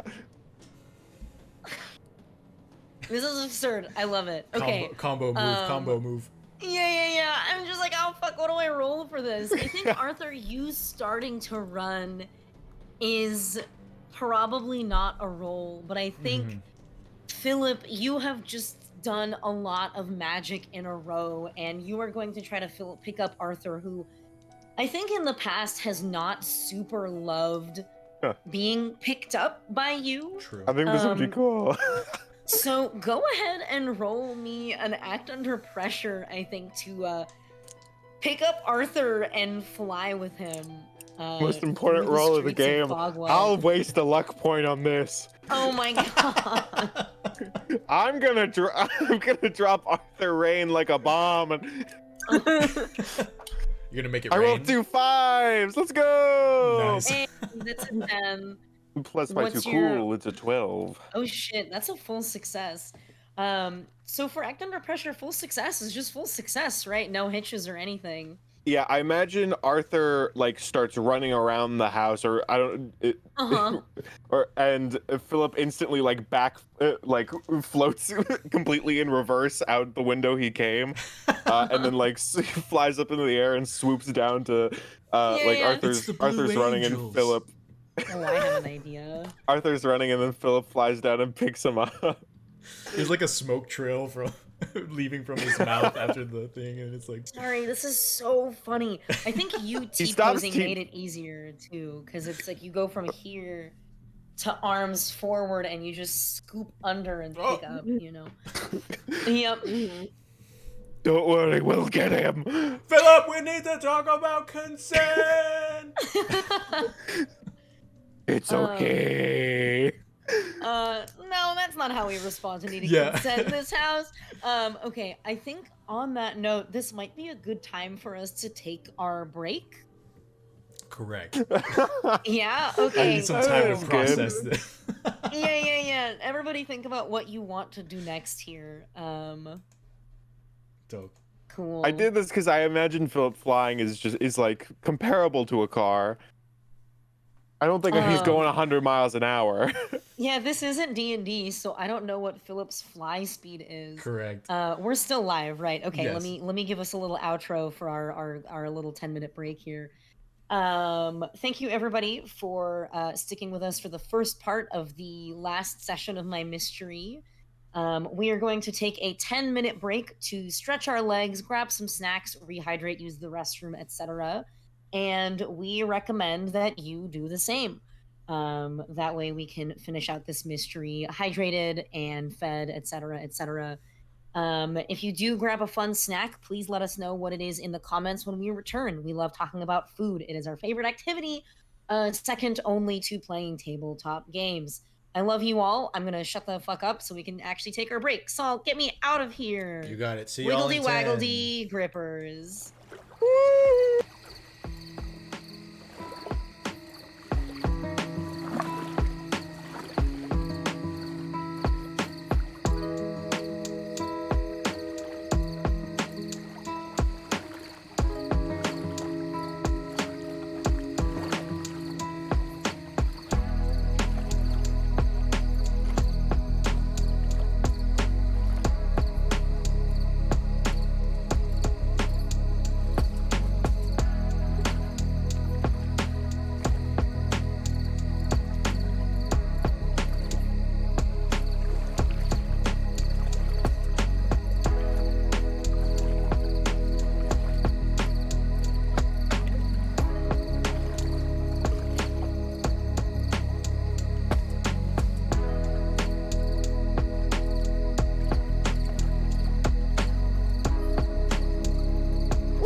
should do Robbie's quest underground Okay. at the very least.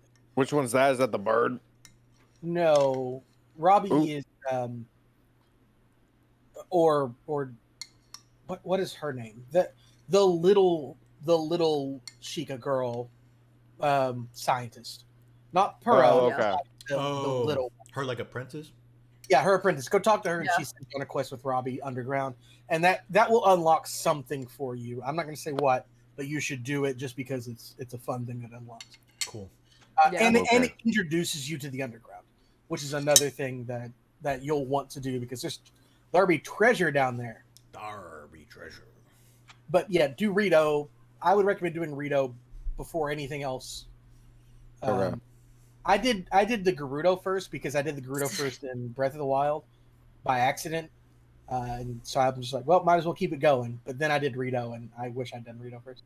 Some of us did Goron first, like fucking idiots, and then still Goron- haven't done Rito. It's fine. Goron is also good. Goron is another good one.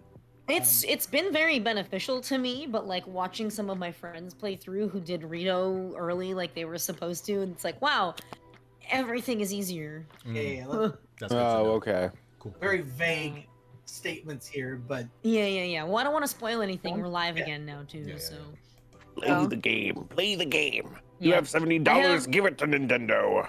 I have okay. So here's the beta, by the way. First of all, I have 2 friends in the last week who bought Nintendo Switches, just for Tears of the Kingdom, because Damn. that's like what is happening. Wait, but that here. means they haven't played Breath of the Wild. They haven't, and quite frankly, I don't think you need to. Like, I don't think I'd I don't recommend anybody know. to play Breath I'm of the an Wild elitist. first. Fair enough. But anyway, what I was going to say is, if you have Nintendo Switch Online, then you can get like a Nintendo game vouchers, I think is what they're called. You get 2 of them for $99, and it includes like all of the Mario games. It includes, I think, like Bayonetta. It includes Breath of the Wild, Tears of the Kingdom, and so you can get 2 games for $100 instead of 130 or whatever. So I recommend doing that. If any of you, this offer does not extend to our audience, I don't think, because I don't know them personally. Sorry. Or, I mean, some of them I do, sorry. If any of you don't have Nintendo Switch Online, I have a family plan that I keep forgetting to cancel, and like 4 more people I can put on it. So if you would like Nintendo Switch Online and you don't want to pay for it, let me know. I'll slap you in there. hot Um, I damn. might do that because I do Yeah, not yeah, have it. It's Okay, I will. I have to remember my fucking password. But Gamer I, moment. Okay. I Snack. need to get the expansion pass at some point. It just feels like such a robbery, if I'm honest. Hell yeah. Anyway, Jesus fucking Christ, Christopher Allard, I'm It's not that it was loud. It was just like Jarring. It was jarring. Yeah. Yeah, it was jarring for the ears.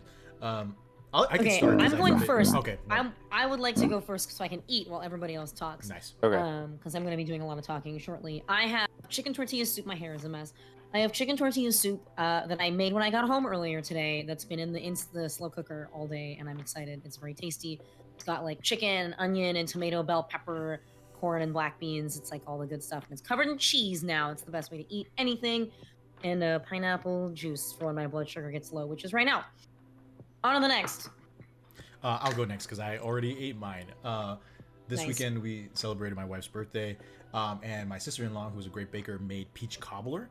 And it was peach cobbler. So I had leftover peach cobbler heated up in the microwave with vanilla ice cream and maple butter on it.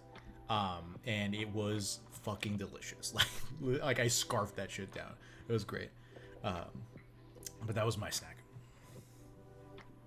I am eating Goldfish limited edition Frank's Red Hot.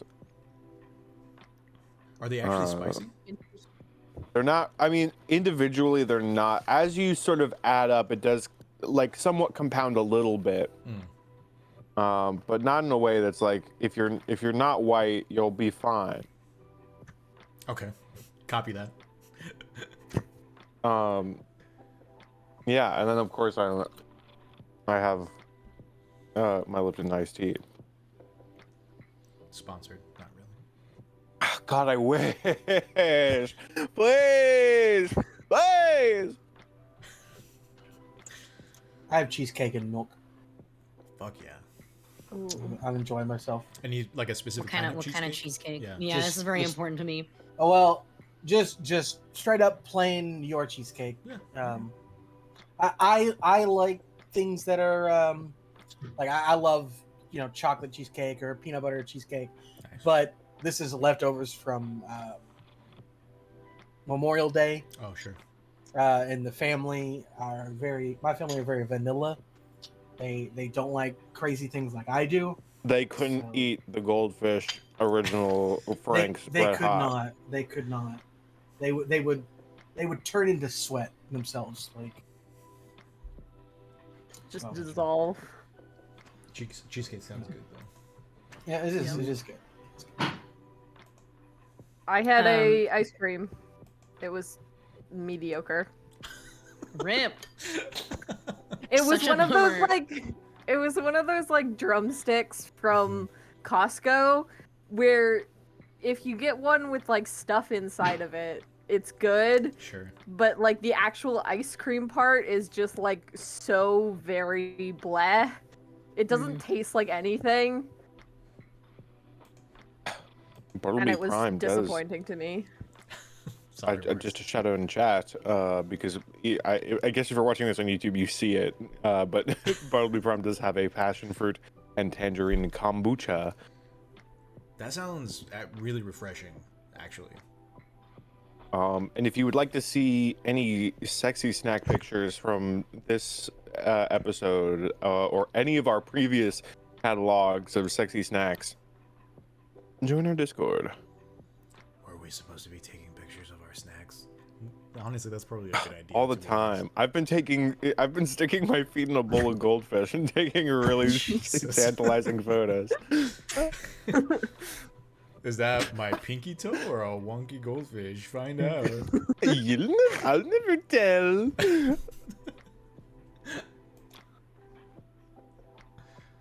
Anyway, Yeah, let's. Disassociated and came back to whatever that was. I was Mood. gonna talk about my spice tolerance, but maybe that's not necessary. We've moved on from that.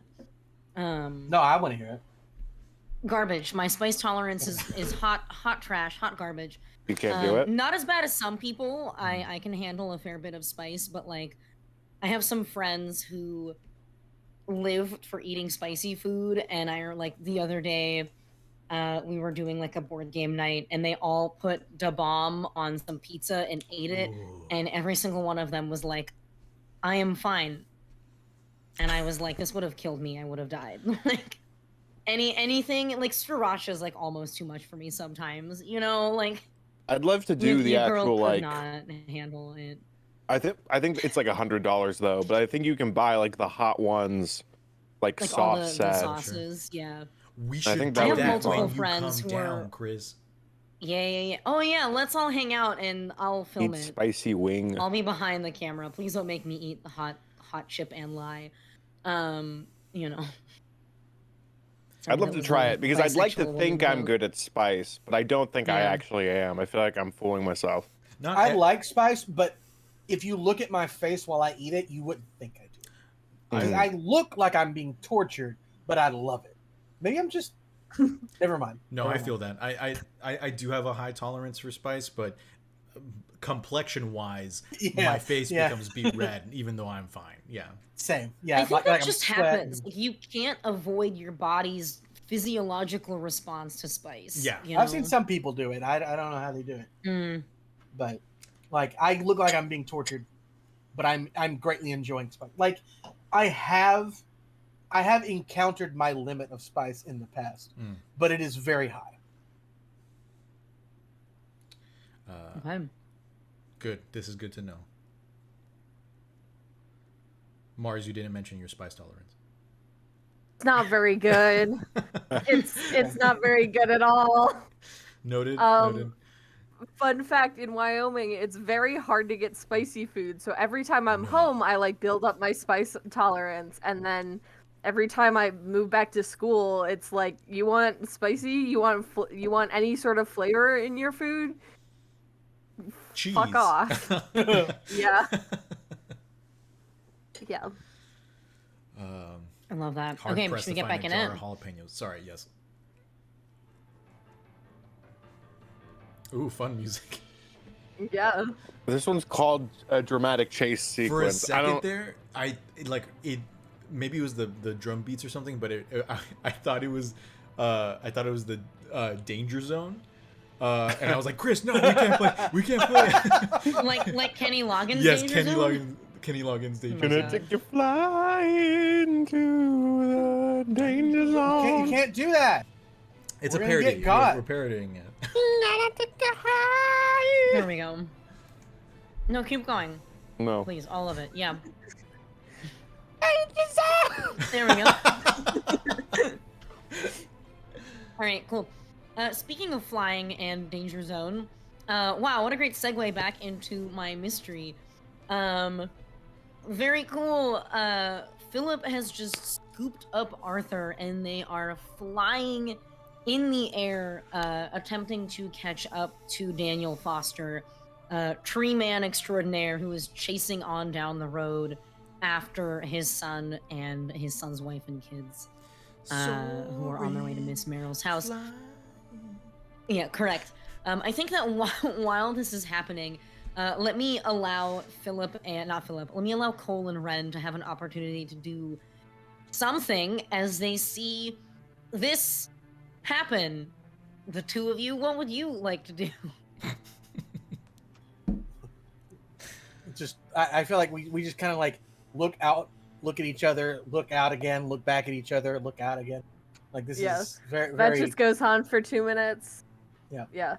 Okay. I think Ren was like getting ready to, like, expecting the monster to move towards them, and it did not. Mhm. And so I think they like take a second, or like are taken aback a second, and then just start sprinting after this thing. Okay. I think I'm not gonna make you roll for it. I think you have the sense, Ren, that you running on foot after this thing is not going to be fast enough to catch it. Yeah. Unless, what is your Unless. weird move? Do you use magic, or I did you have- take something else? I've used magic. Okay, got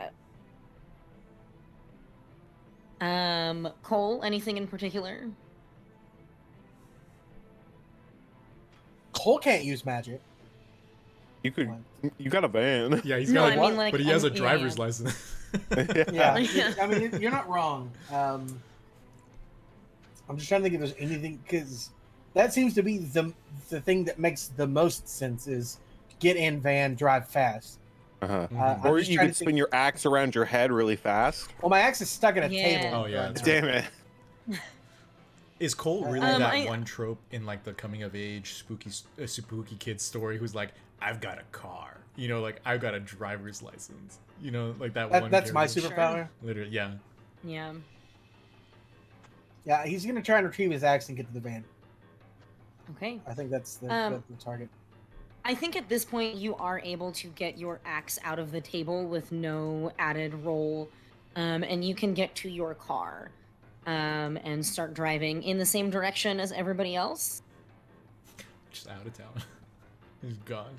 He's You wanna go like Cole just side goes the mission? opposite I don't know. direction. he's gonna go visit Fig. Actually, Okay, cool. I'm gonna go visit Fig, see what she's up to. You know, what's Fig Cool. up to? No, I'm Gotta go fight the obviously mountain himself. that's Yep. yeah. He's gonna go fisticuffs at the mountain. Just Yep. start punching at the dirt. Yeah, no, I mean at the moment there's a very real threat going on that he needs to chase down. So that's absolutely what he's Okay. gonna do. Like there are things in my head where I'm like, this is something that we could try to do, I guess, but I think that Cole in the moment, the most logical thing is go after Tree Man. Tell Ren get in car. We go after Fair. Tree. Ren, do you comply or are you Ren, get in car. okay? You're allowed to be on foot if you want. Don't let your dreams be dreams. In fact, put on rollerblades, hold on to the back of the car, and skitch. Nice. Hell yeah. Mm. That's If the Ren had power. rollerblades, they would absolutely. We could go on a quest for some rollerblades. It would take a little while, but Yeah, that's it. That's what we're gonna. That's what we're doing instead. Yeah. yeah, that's what Ma'at wanted you to get. It's Roller skates. rollerblades. Yeah, we're calling This it. is a good To time be to super sick. someone The plug rat thirsty derby quest. lesbians. Yeah. Very If you lesbian. wanna- Okay. Oh yeah, fair. Forgot all about that being a thing. Okay, so the Benny Hill theme song starts playing as we kind of pan camera up briefly to see, small minivan with Jamie Foster and his family, Philip carrying Arthur, flying through the air after it, followed somewhat not far but still in eyesight behind Cole Van Helsing's Cole Van Helsing. Thank you very much. Follows behind that whole thing.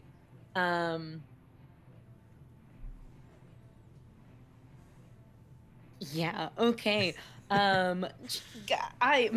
a game master, I'm like, where the fuck do I go from here? I guess we're all making our way to Miss Merrill's house then, huh? If I may, Okay. Uh-huh. Arthur's definitely just like, screaming into the air, and like he's just gonna like, Yeah. Philip!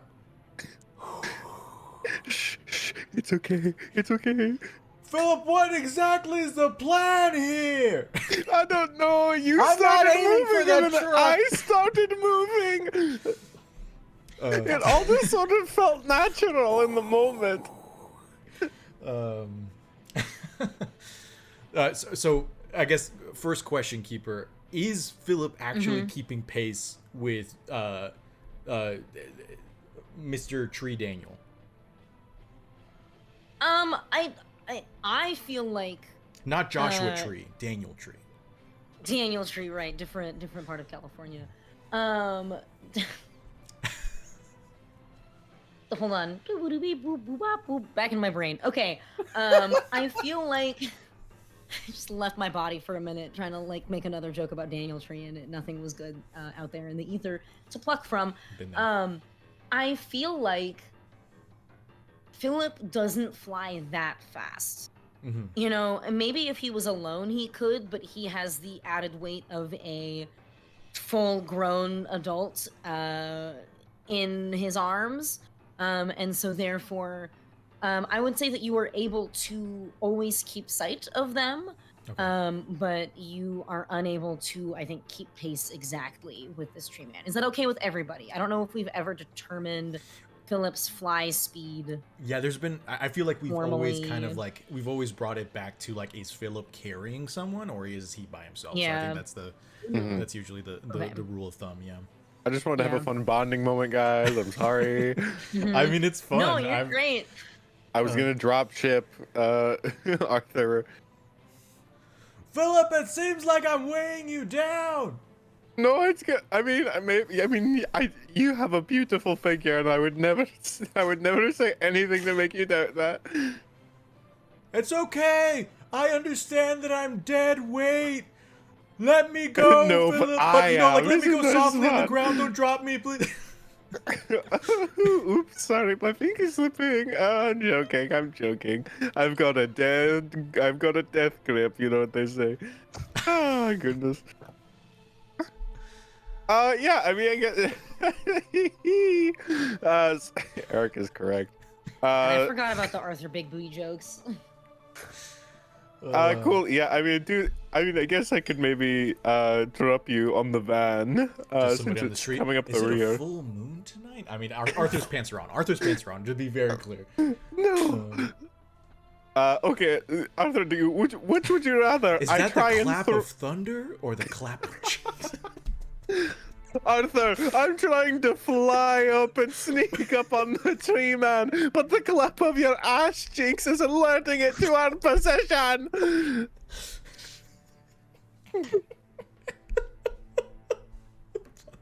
If you didn't make the joke, I would have, so thank you. Holy shit. Oh goodness. Yeah. Anyway, so I think Philip legitimately is gonna be like, okay, so I can either try and throw you on the tree man, or I can drop you on the van. Sorry, Chris. Do you mean like the minivan of like? No, no. Or- I mean Cole Van Helsing's Cole Van Helsing. Okay, cool. Yeah, let's let's Teen Wolf this shit and drop me on the van. Okay, cool. I say this just because I imagine the van, since they got into the van before we did, they're just like catching up to us. Yeah. And so I imagine Philip like drops Arthur, but then keeps flying, just to try to maintain pace.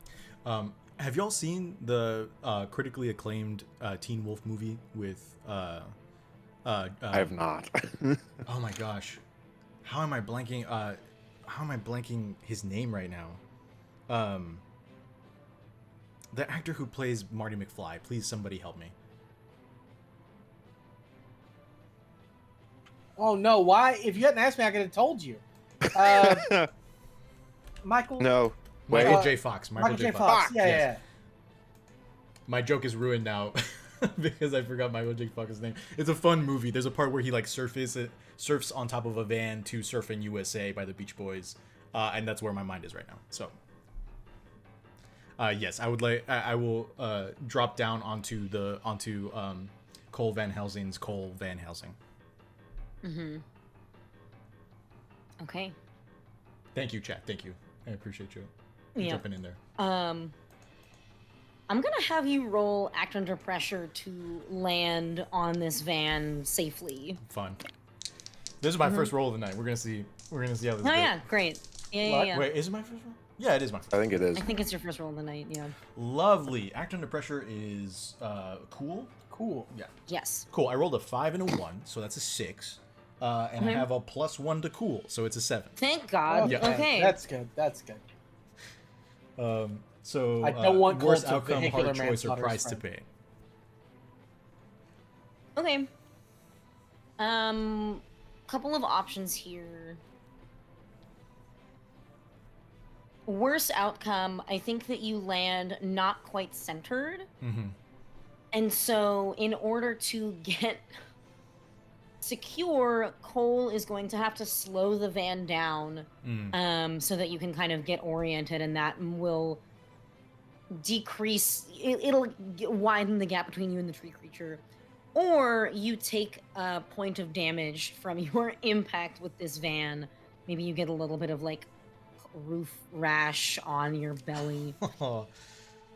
Yeah, I'll take the point of damage. Absolutely. Okay. Let me mark that down. I don't. Did I? Sorry, and this is totally on me because I'm always terrible at like erasing stuff on my player sheet when it's time to do so. I have 2 harm already on the sheet. I can't remember if that's from a past mystery or if I took that while tussling with Ren and Cole earlier in the mystery. Does anyone else remember? That I do not remember. That's okay. I do not remember. I feel like Cole didn't hit you. Okay. Because I don't feel like I took any harm in the Yeah. mystery so far until now, so I just wanted to make sure that if we're all Yeah, I cool don't- with that, I'll just count this as my first I time. don't think that you did. I Okay. think that I think you're good. I think you start fresh. My apologies for that, y'all. I will update that. No, you're good. Okay. Can I Now you've let go of your dead weight, the anchor. yeah, I've let go of my dead weight, and so I think Philip tries to increase his speed to at least get close enough to the creature that he can and he resumes his T-posing now that he's free from holding on to Arthur. And so so he's like flying like parallel to the ground, Aerodynamic, like an yes. airplane. Whee! And then he's gonna try and spray fire down at the creature. If I may. Like while it's running. Yeah. Flight of the Okay. Valkyries time. Start it up. Okay. Fortunate go son ahead starts and to play. Do you want me to roll like act under pressure to do it, or do you want me to roll use magic just straight up? Go ahead and roll use magic straight up. I think you have I spent so much of appreciate your it. time flying. Yeah. Oh, I hear it. a 6 and a 4 is Okay. a 10. Plus Plus your my three 3 weird is a 13.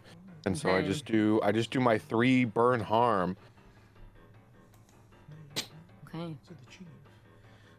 Cool. Yeah, the same flame that you have launched twice already at this tree creature, you launch once more, and it absolutely does feel it. You once again watch as the features become a little bit more humanoid. It's a bit odd, but it is still taking off full speed after this car. Well, And damn it it. is still standing. Don't you know that I'm still standing better than I ever did? Okay, cool. We are hitting it with Other- these these This is references. the Yeah. musical. It's things that I am realizing without Fig, I am the only person with like a range attack. Range damage. Yeah, everyone else is melee. Correct. Fair enough. So I think at this point, for the sake of us trying to finish this mystery and for the sake of time in general, we are coming up on Miss Merrill's shop. So we're like on the square. We're on the square.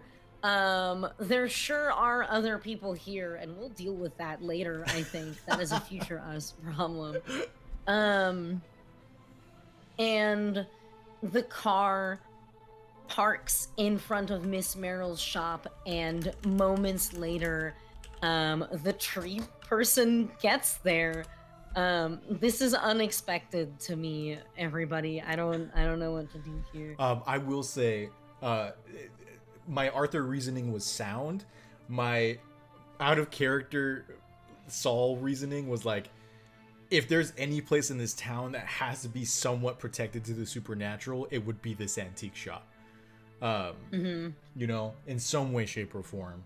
But that was that was my, like, I don't think we've ever established that in canon, but that was just my reasoning for it.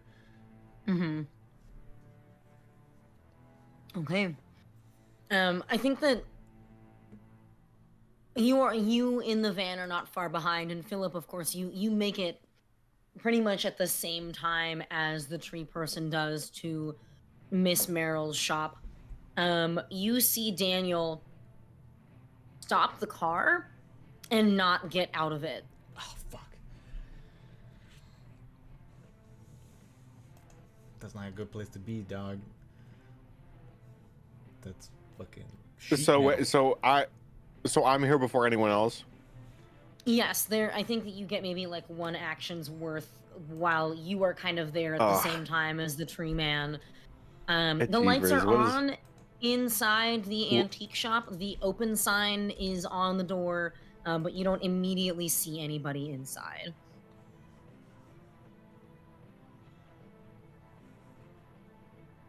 Is there anything that you would like to do in this moment?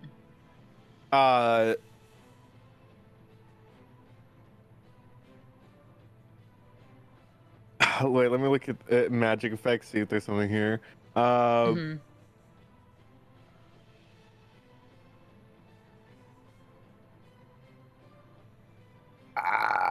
Yeah, I mean, I guess I am a little worried about just keep spamming fire on the sky, but my options if there isn't a corpse around is a little limiting. You want to reanimate Miss Merrill's old cats? Philip flies into the room. Summon my cat army. Go. That would be fucked. But I love that idea. Yeah, no, unless I start. Yeah, well, yeah. Yeah, and I'm not gonna grab one of his kids and be like, and use them as. Use them as what? A hostage is funny, but I was gonna try to justify it as like using them as a sympathetic token. To give me a +1 ongoing to magic against him. But the rules of that is if it fails, then the thing I'm using as a token is destroyed. So Yeah, maybe not that one. Please do not Thanos snap this family's child away. oh, good. Well, it also says lost or loses its powers, so maybe they just go nappy nap. But no, I'm Good not gonna do night. that. Yeah, I think I'm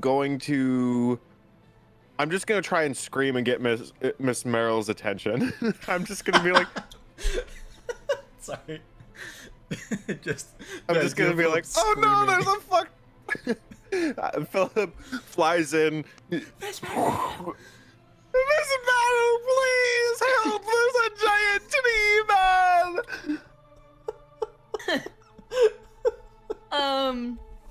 There is a moment, and then the door swings open, and it's Fig.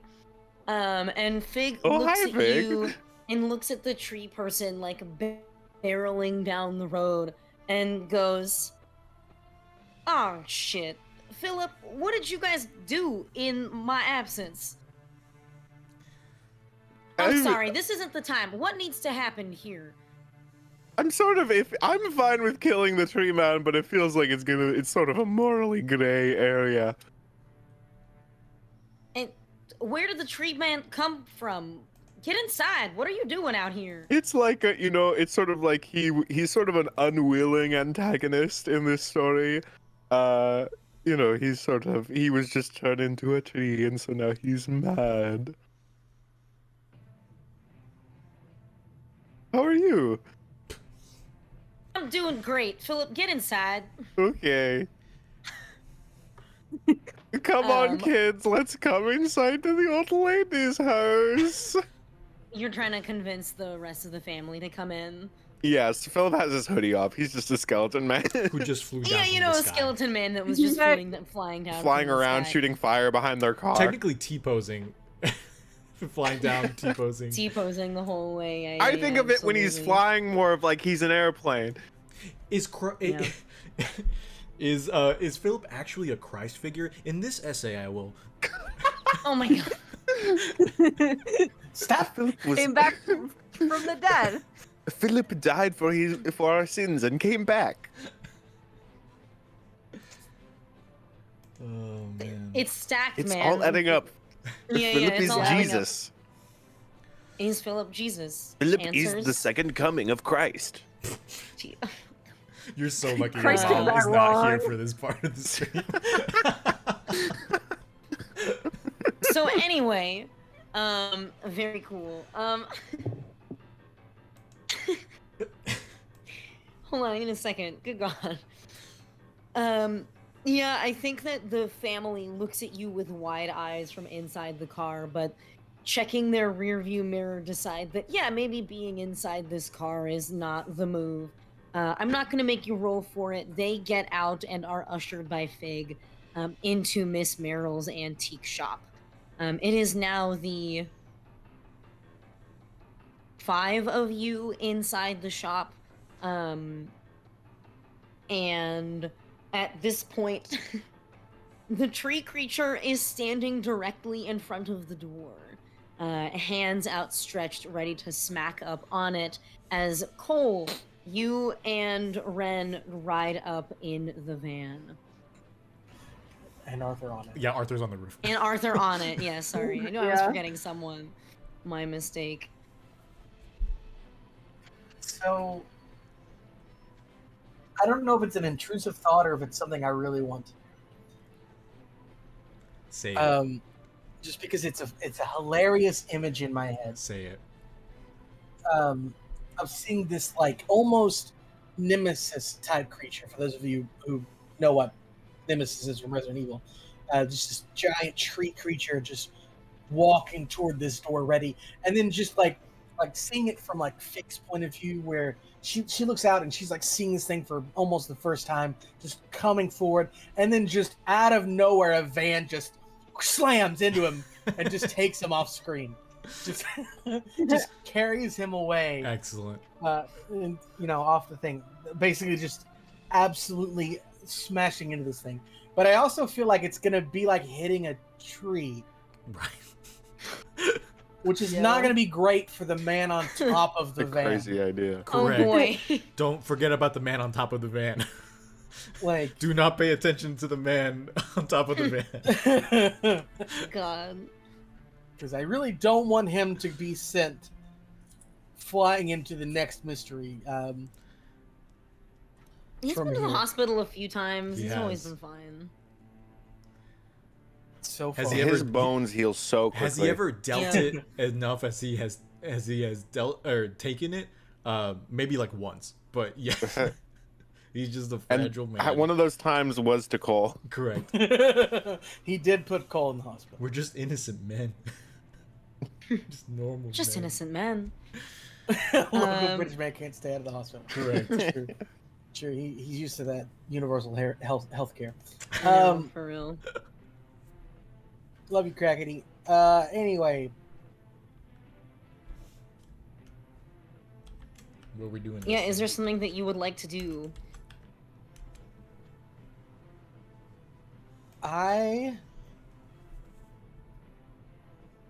No, I'm not gonna hit him with the van. Go But Okay. I do think that he's gonna like break and launch me. kind of he's gonna like come like to a screeching halt. Like I'm talking like, you know, slam on the brake, turn the wheel, the van's gonna like slide sideways and stop in the perfect position to let Ren out to hit this thing with his sword properly. Okay. That's the hope. So I hit brake. That's what I do. Okay. I think I'm gonna have you roll act under pressure to maneuver your car in this way.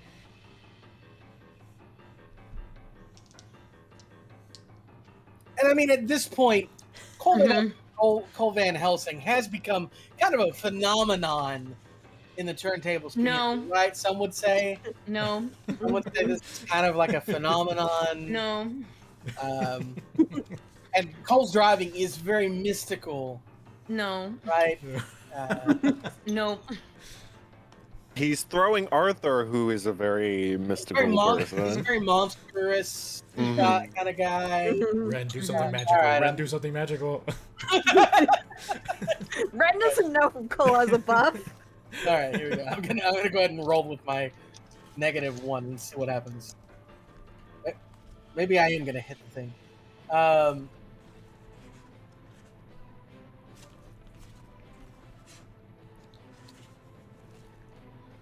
I'll mark experience. What? Uh-oh. What?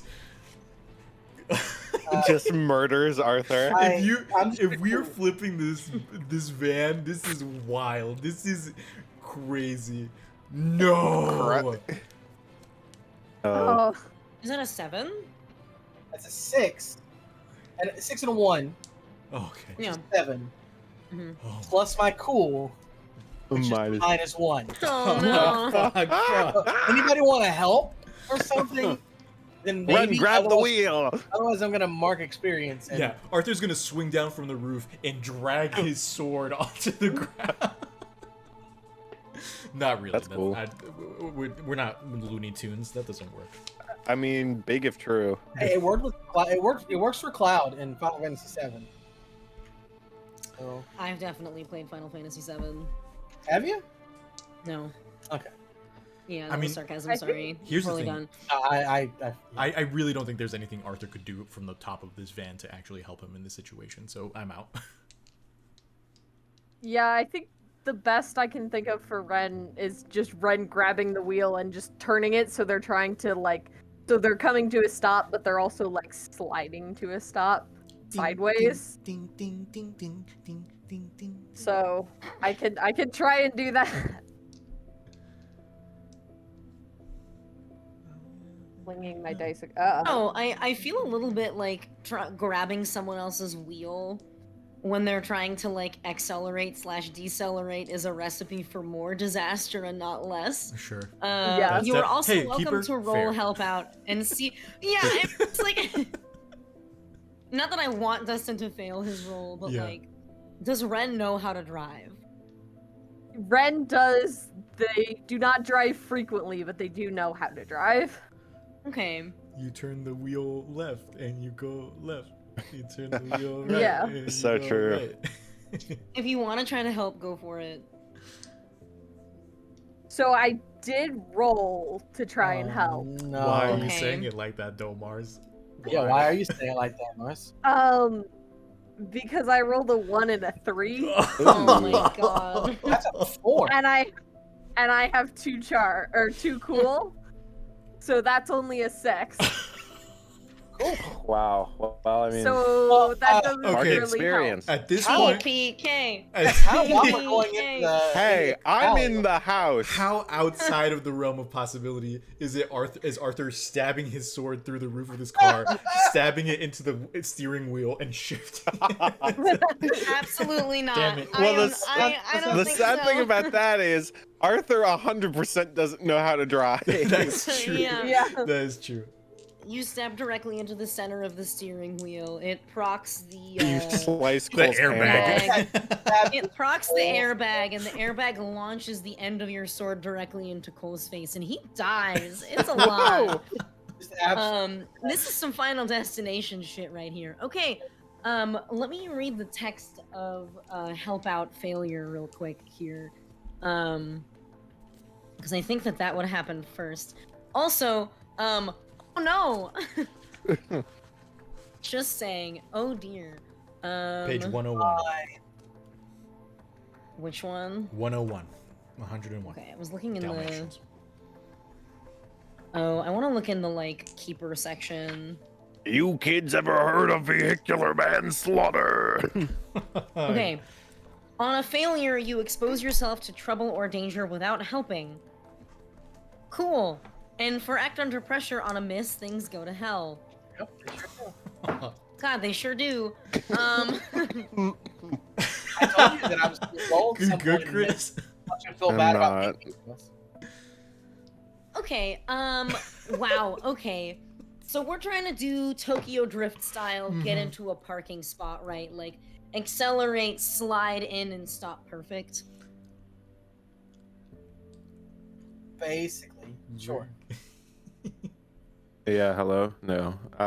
We don't need that car insurance. Where's State Um, Farm when you need them?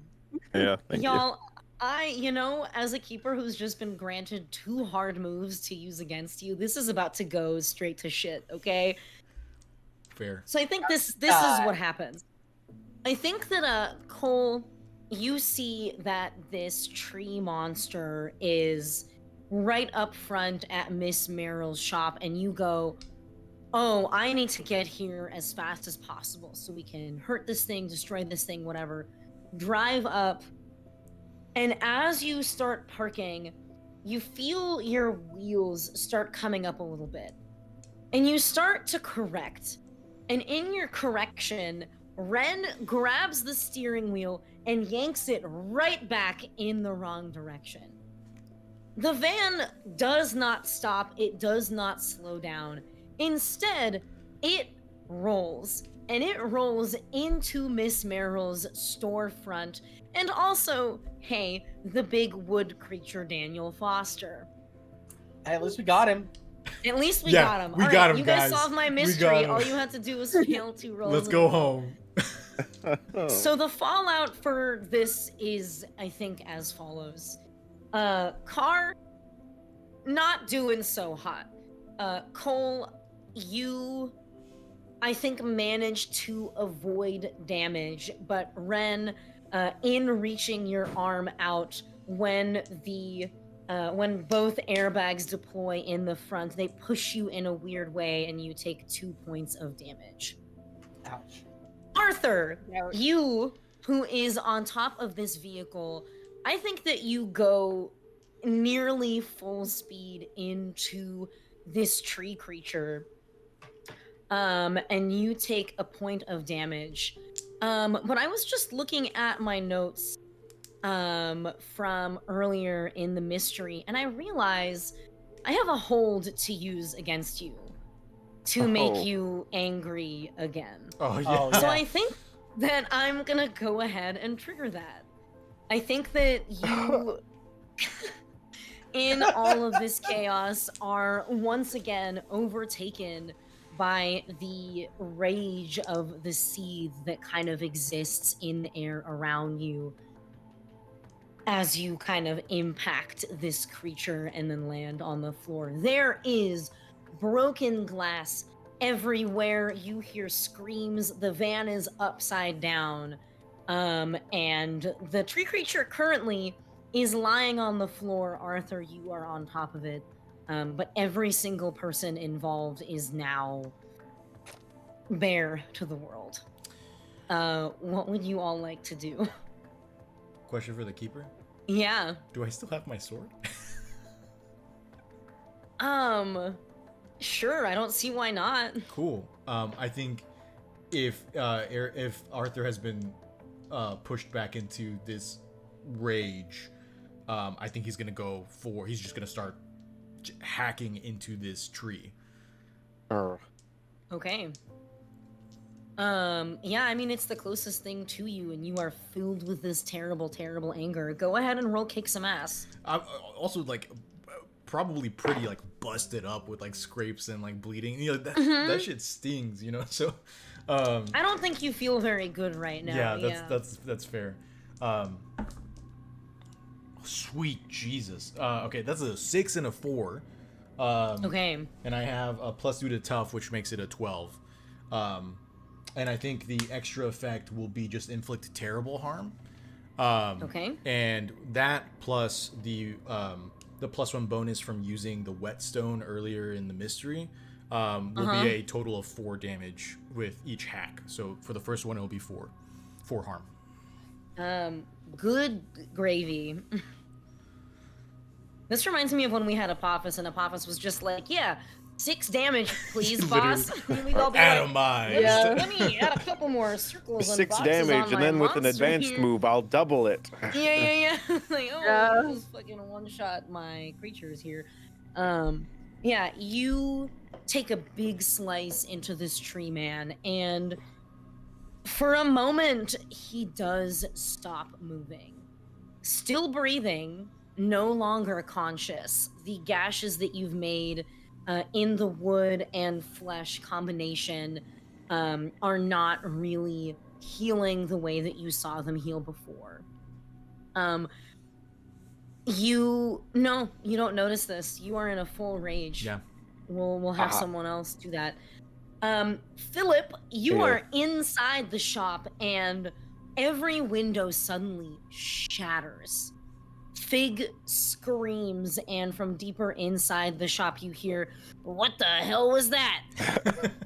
Nothing. Go back to sleep. We did it. We got Masha to do the Meryl voice. Yeah. I'm the only one who hasn't. So sad. Really? I'm not. Yeah. I've not done it. I literally. Well, no, you have. I have not. Yeah. When? I don't know. I haven't, because I've not had a mystery since Miss Meryl was introduced. No. Yes, I you did- have. I This have bird not. was introduced in season 1. Dustin was the first keeper for season 1. Yeah. Or for season 2. For season 2, yep. And so I've never had a mystery with Miss Meryl. Yet. Yeah, but we're on season 3. No, she was not in season 1. Season 1 was not even this group of characters. No, she was in season 2. We are on season 3. Correct. But Dustin yeah. was Well, first Dustin for hasn't season had 2. his mystery this I was season right yet, I don't after think, Dustin. right? Oh, fuck. That's right. Yeah. Because Dustin's Damn coming it. after me. Dustin, what are you After the doing? next mystery. After the next mystery. Anyway. Spoilers. It's not a spoiler. It's fucking turn So- order. I'm sorry. No, it wasn't Windows really. are smashed. Yeah. Windows are smashed. The kids okay? The kids, yeah. Please, Are the kids I think the kids are we alright? have a hard line / veil in our mystery that kids don't come to harm, so the kids Yeah. are fine. Cool. Because I'm not They're willing to excited do about damage it. to children either. Cool. And I think at this point, Fig pulls out her gun and levels it at this tree creature and just yells to the back of the store, Miss Merrill, I think you're gonna need to help out with this situation. I don't think. Honestly, it feels like we don't need to overcomplicate this any more than it already is.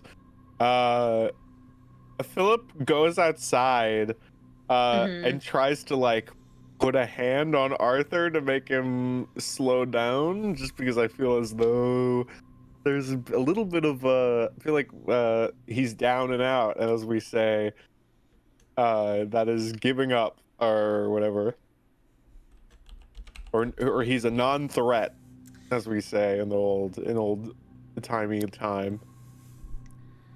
Are Yeah, you trying to? Yeah. What are you trying to do exactly? correct. Yeah, I'm trying to. Philip like floats over and just be like, "Okay, Arthur, best buddy, let's calm down."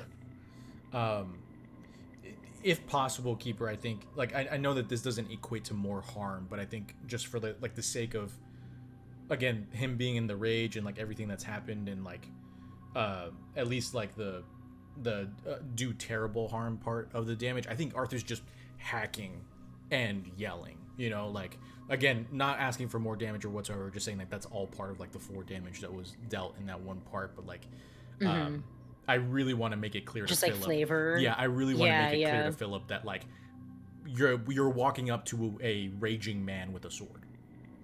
Ooh, okay. Yeah. Well, Yes, and Philip, when you approach, you do see the same like red bloodshot eyes that you've seen Arthur have before. ugh. Gotta take out the eyes.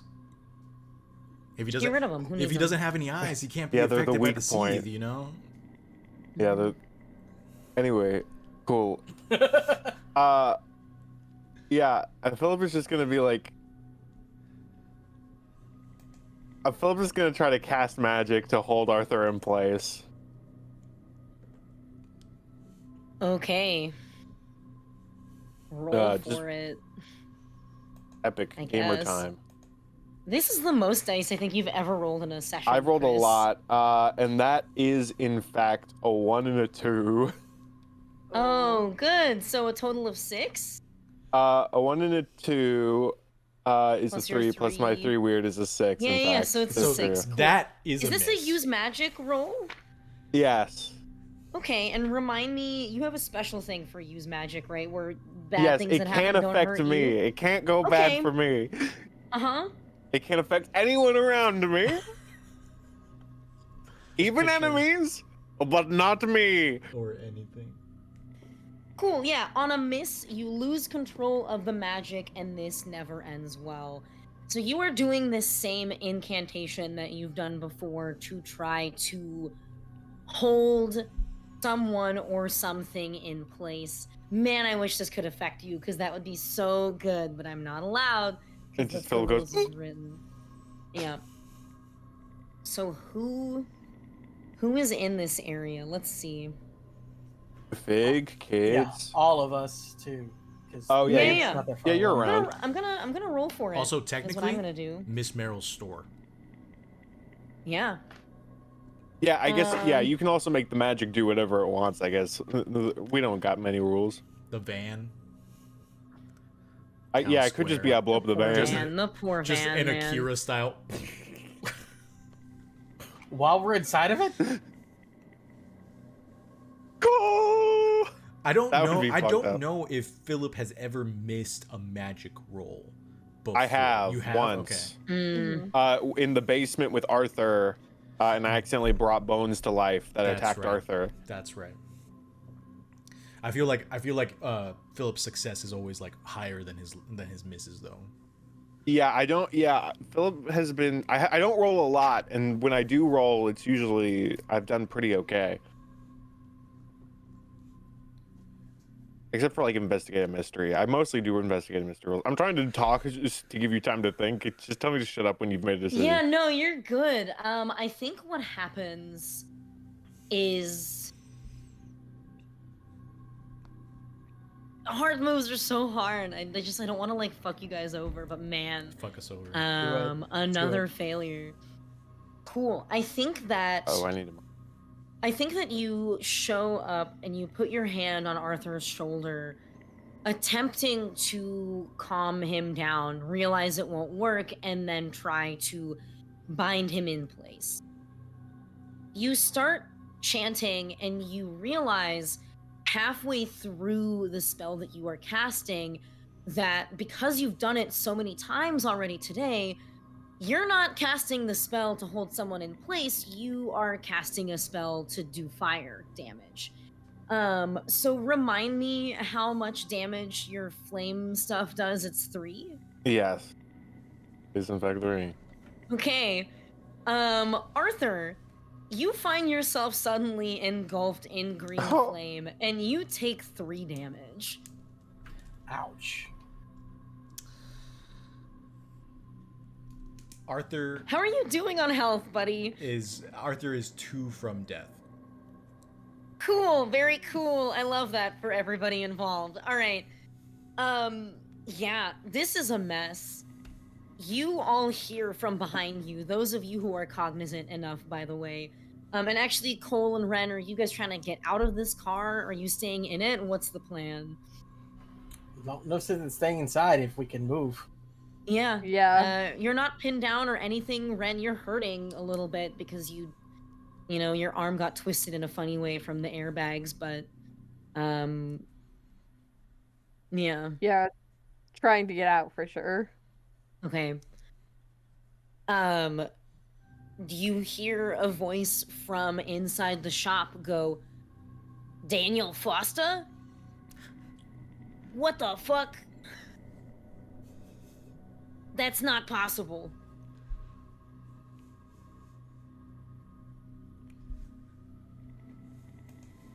And you hear the footsteps as Miss Merrill approaches the unconscious but still alive body of Daniel Foster on the ground, being led by Fig, who is holding her hand and maneuvering her around a flaming Arthur. Singed, perhaps no longer on fire, but hurting and angry nonetheless. Yeah, to be clear, Arthur screamed when he was set on fire. Yeah, I feel like that's a hey, normal... you know, that's I valid, just didn't that's a want to yell valid into the mic, reaction. you know, just but he did scream. I do There it all was the a time. there was Yeah, a I do it all the painful time. reaction to this.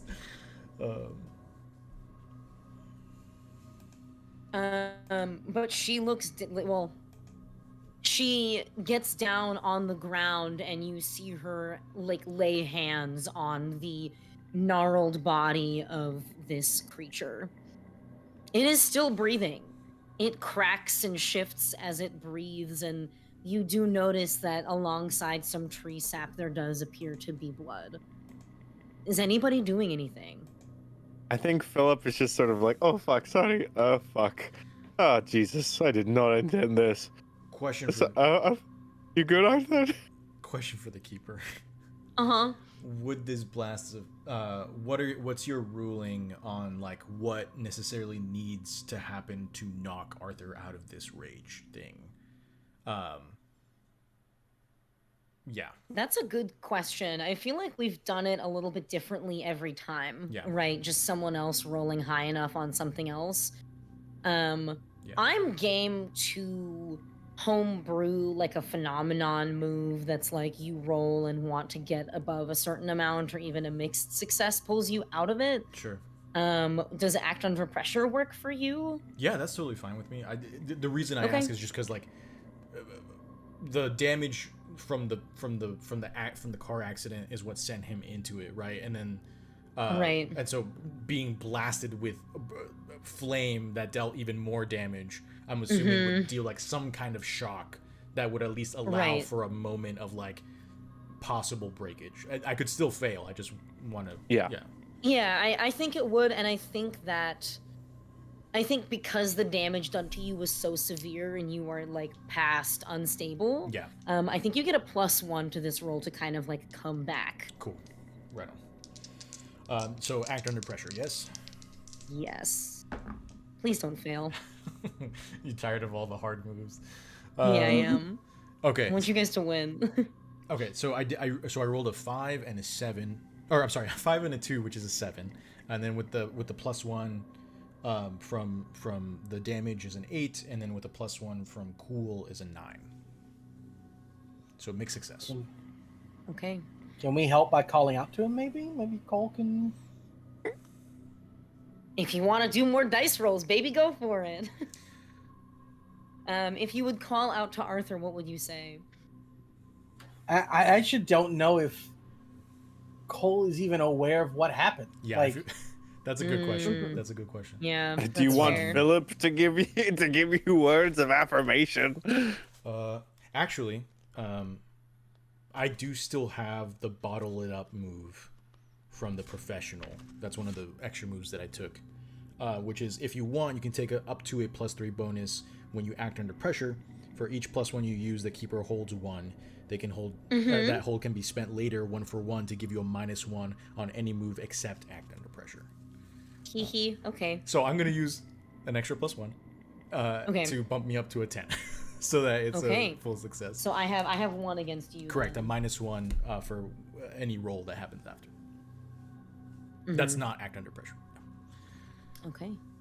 And I think the way it just kind of works is like Arthur screams in pain with the flames, and it just like manages to shock his system enough to like force his will to kind of like freaking to press down the pain into the fucking hard iron ball in the middle of his chest, so that I definitely for sure I think he'll drop to one knee, and just kind of like begin to breathe really heavily and very shakily. But if it's cool with the keeper, I don't think he's in the rage anymore. Yes, I think that you were able to be pulled out of it. Cool. Yes, Ren and Cole, you make your way out of the overturned and damaged van to come across a, for some reason, singed and heavily breathing Arthur. The tree man is on the floor. Philip looks like he's done something bad. And Fig and Miss Merrill are kneeling at the body of this tree man. Either of you want to do anything?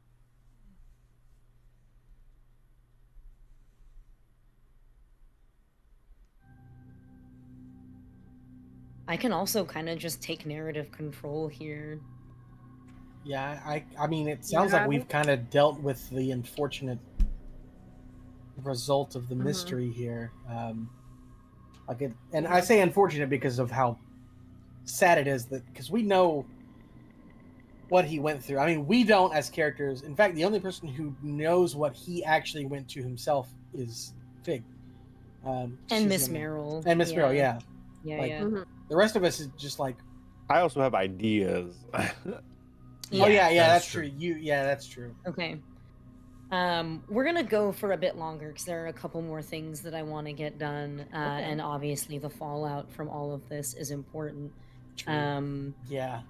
And it would be a little anticlimactic to end in here too. So, I think Miss Merrill kind of points up at all of you with her head and says, I mean, I'm no Canunos, but I know what happened to this guy to get him to kind of be this way.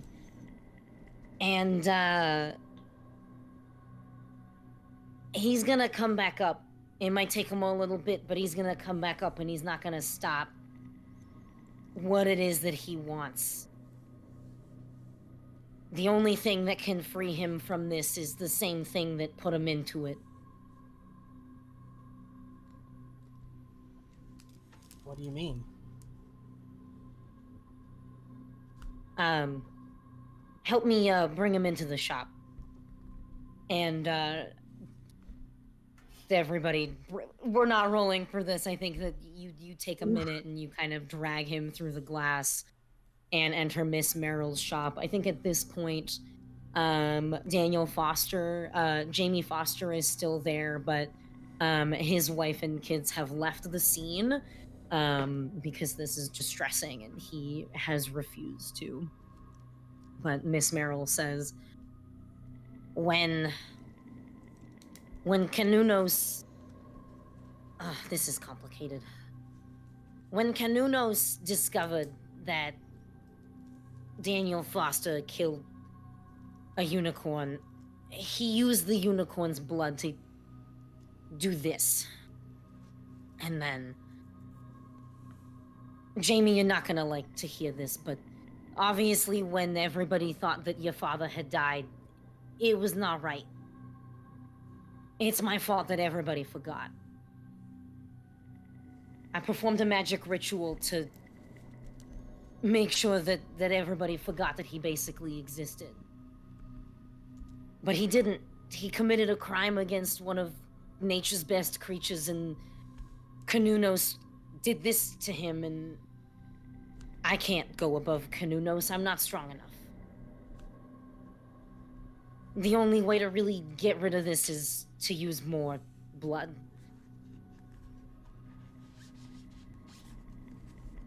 I happen to have some. But I'm unwilling to handle it. It's caustic, it's radioactive in a way. It'll mock you. Every other magical creature will know that you've touched a deceased unicorn's blood, and that's not good. Ooh, okay. Well. Okay. I think I have to do it. Why? I'm sorry. I'm sorry. What is it? Why? I was told to. You were told to what? I was told that I have to get the thing. I feel like it should be me, don't we all? I've got fucked up blood. I'm already kind of a weird vibe with everyone. I don't know what happens if I don't do this, but it's not. I don't know. I mean, Ren, it just seems as though you'd be fucked. I don't know. It just seems like something you don't want hanging over your head. I feel I can deal with shit, okay? I can deal with shit too. I need to do this because I'm scared of what happens if I don't.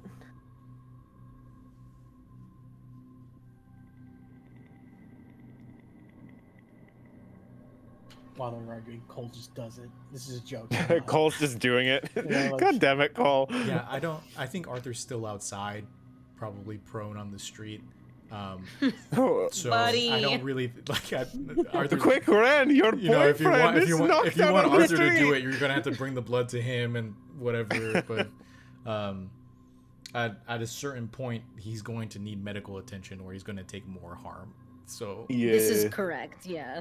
Okay, so Yes. That is okay, what unstable means. Ren, what's the specific wording of your contract here? I mean, I didn't write it down, but I have to find the thing on my own that is needed to defeat it. Okay, well, cool. We found it. But I didn't do that on my own, and so I have to. My best reasoning is that I have to do this then. Listen, we don't have a lot of time before he starts to heal enough to be up again, and you saw how much of a heavy hitter he was. Now, I don't understand how the fuck he got out of the woods and up and moving, because he was locked down. But basically what we have to do is pull him out of this, and he might not survive it.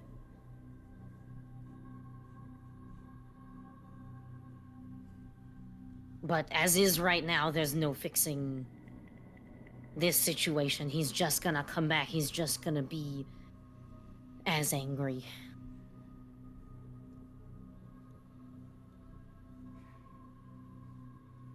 Okay, Cole, what do you think? What's your read of the situation? And don't you say you want to do it, because we don't want that right now.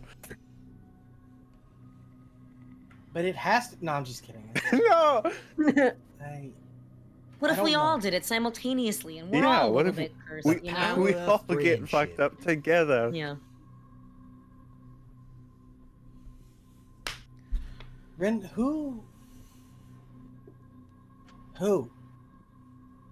Is this your employer? And I think Ren kind of laughs a little bit at that, and is like, sort of. They're the one who gave me this job, I guess. I have to keep everything in order. I have to be some sort of champion of order, and I don't know what that means, but I talk to them and they tell me to do things, and I've always done the thing, and I don't know what happens if I don't. Okay, but that doesn't really answer my question. Who are they? Is this that organization? Is that who you mean? Or is this something else? No, it's the god of order. Long story short, I am the champion of Ma, the Egyptian god of order. They're like not even a god, it's like beyond god. It's like the whole force of order.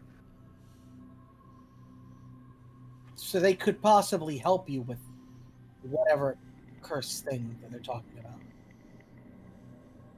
I have no reason to think they would, but I also don't have a reason to think they wouldn't.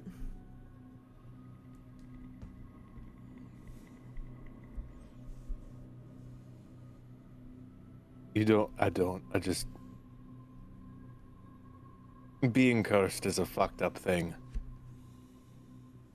You think I don't already feel like this is a curse?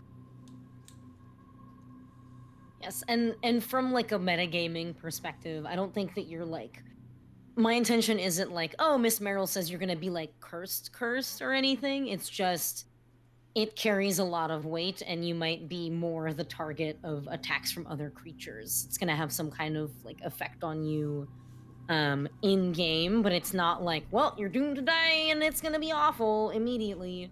Yeah. Yeah.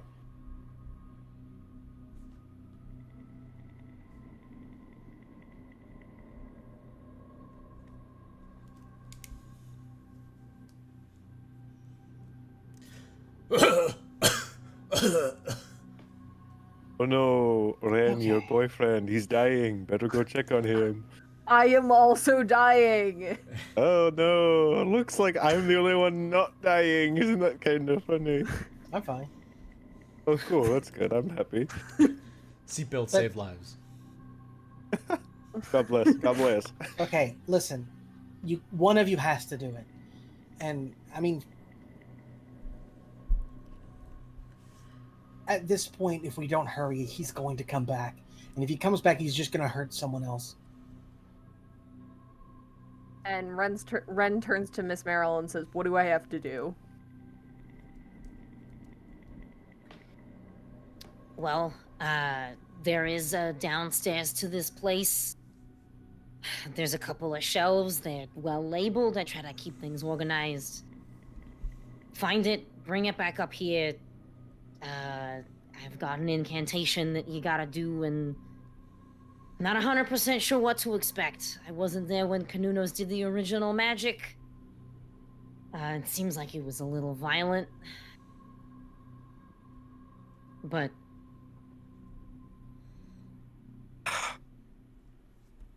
Ren's gonna go downstairs. Oh, do I want to be an asshole? No, it's Up to fine. you. I'll allow it. I don't want Okay. to start rock the boat, I guess. Okay. Yeah, we're gonna go a little late today, y'all. Sorry, I know it's already 8:30.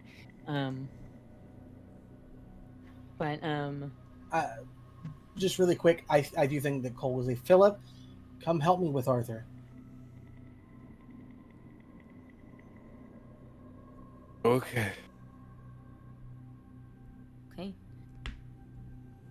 Ren, you find the entrance to the downstairs. It's a little hard to get there, actually. Like any other antique shop, there's a lot of furniture kind of in the way. You have to zigzag around a bunch of stuff, but you make it down a creaky, dusty set of stairs, find the light switch on the wall, flick it on, and down there, shelving, bottles and bottles and trinkets and baskets full of dried herbs and things, but you're able to find a shelf, and on a shelf you do find a bottle that is kind of hilariously labeled unicorn blood.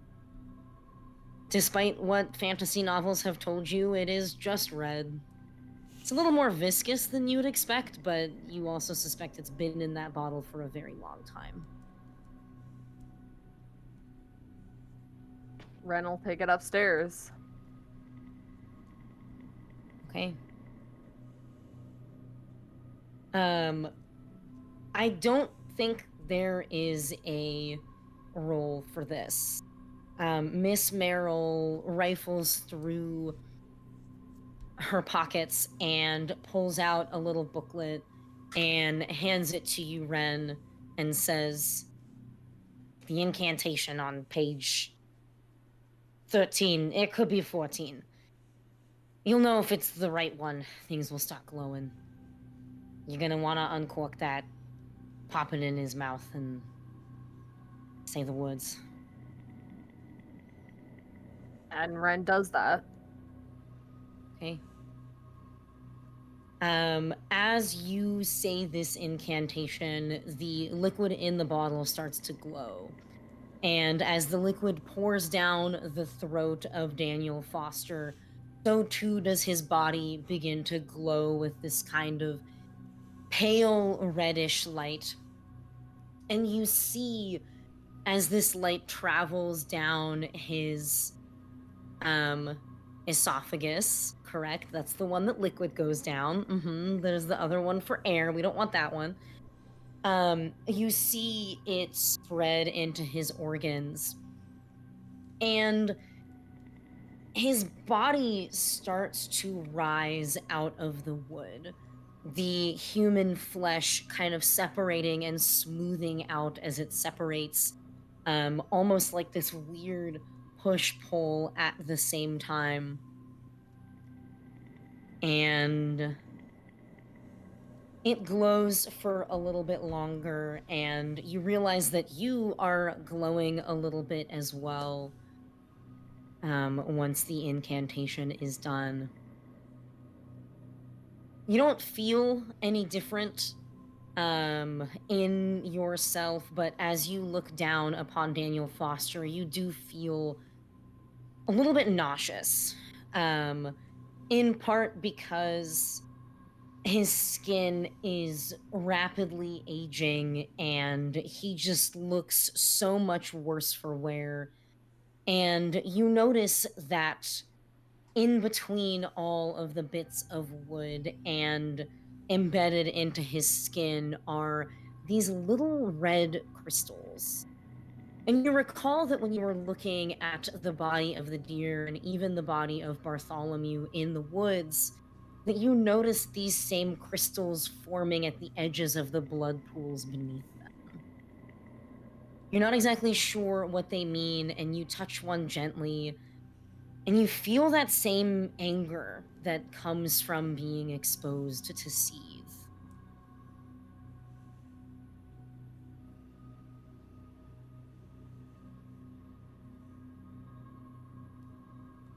Daniel Foster is still breathing, unconscious. What, Philip and Cole, what are you guys doing with Arthur? Not first aid. I'm not Alex. Okay.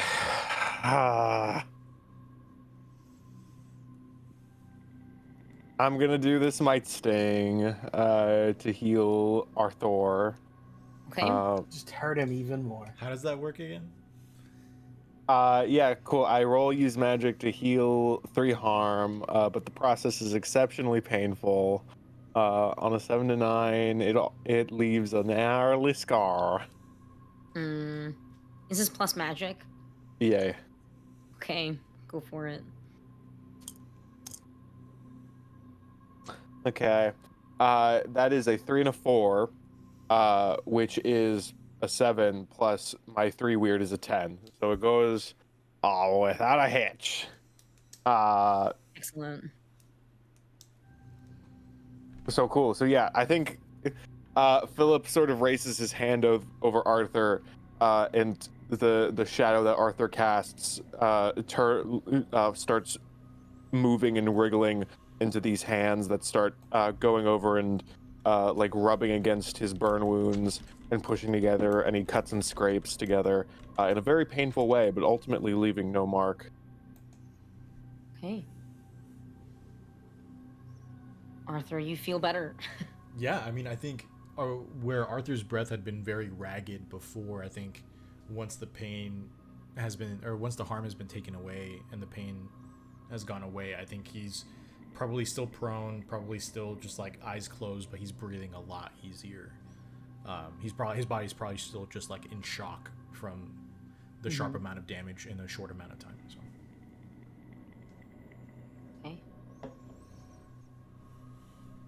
Are you good? Like, are you below 4, or do I need to do this again a second time? I'm at 2 harm from the car accident. The 3 harm that you dealt me with the fire is now gone. Okay, cool. Giveth and taketh away. Correct. Indeed. Yes. If it's okay, can I add a little bit of flavor to Arthur's experience? Sure. You got a bottle of Coca-Cola or something? Yeah, we crack open a cold one. No, I think Arthur, as you feel these cold hands and you're sort of in and out of consciousness, you get these flashes of images as Philip reaches inside of you in a spiritual manner.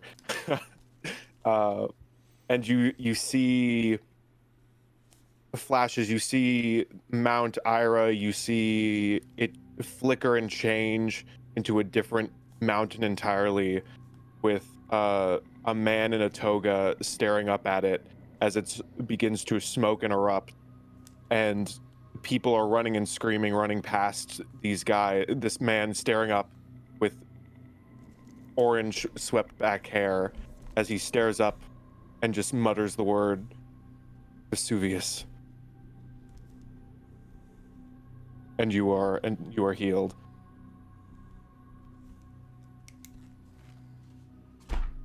I wrote that down. I also wrote that down. Okay.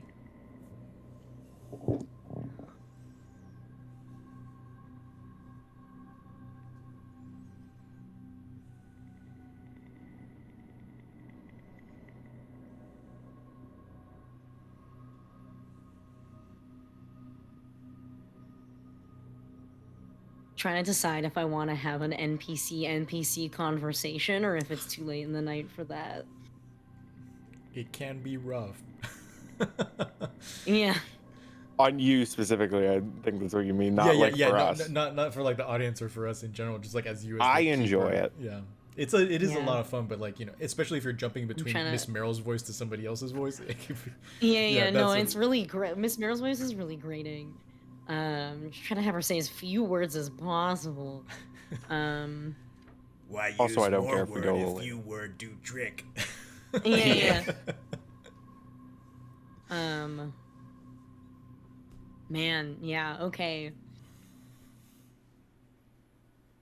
I think I will go for it. And if anyone wants to interrupt or say anything in any of this, you're more than welcome. But what you see once Daniel's body has kind of separated from the tree form is this human man who is clearly significantly worse for wear.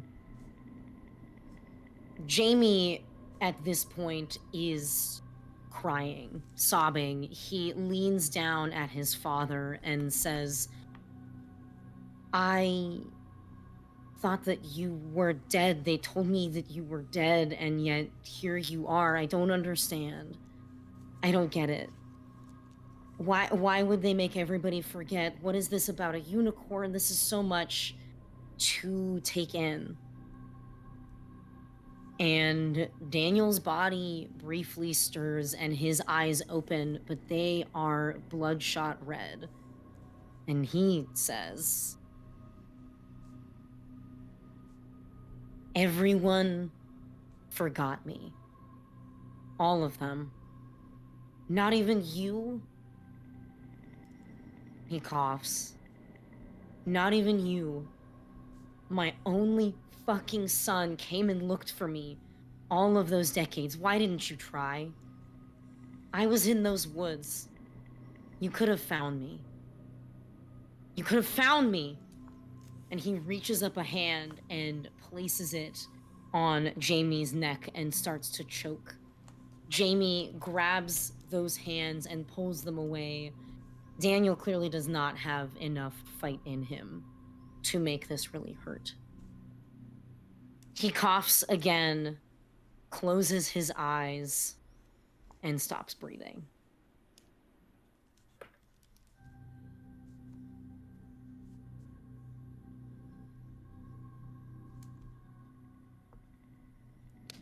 And I think that might be where we end this mystery. Yay! Boy! Oh, man. Whew. Whew. That's rough, buddy. Yeah. Hold on, before we start cooling down, give me one moment. You're good. My mind is racing. I bet.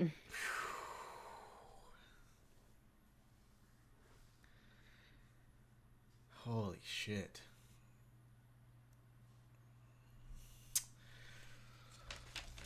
I need a give me 30 seconds. I'm still processing. We can all just sit. We can all just sit in this for a minute. Just let it cook, as the younglings say these days. Oh, man. I've been meaning to ask for a while now. Chris and Mars, y'all are obviously older than when we started this stream. But you're still the youngest. That is how of us. time works. You're still the youngest of us. But I want to ask, now that y'all are both 21, have you become scared of teenagers yet? Like, if you see a group of teenagers, scared of middle schoolers. Oh yeah. Mm-hmm. You should always be scared of middle schoolers. Scared of everyone all the time. I will. Okay. I'm gonna share something. When I threw the cat ball when we said sport, I think I broke my laptop keyboard, and so I can't click enter. And I say that because Masha just sent me a message. Yeah, and you can't reply to me. And I can't respond because Discord for some reason doesn't have a send like button. Like an enter button, yeah. Jump into casual, jump into casual voice, both of you. Like no, it's fine. It'll look weird. Oh, okay. Well, is it a yes or a no? I guess. Yeah, Chris. I'm good for either. It's like I'm good to go a little bit later if you want to do some stuff. Okay. Do you guys have another like 5-10 minutes in you before we fully close out? 5-10 minutes. Good with yes. it? Yeah. I know it's late, so Dusty, how you feeling? Could go. Little sleepy, but I'm all right. Okay, all right. I think we can manage it. So I think that we find ourselves a little bit later on in the night. The carnage of Miss Merrill's shop is still there, but some boards have been put up and everybody is sitting around on the floor of the antique shop, tea in hands, just trying to process what happened. Miss Merrill says out loud, you know, there's a lot of things that most of us don't know about what's going on around here, and I've kept a lot of things hidden from all of you, but clearly there's a lot that some of you know that I don't.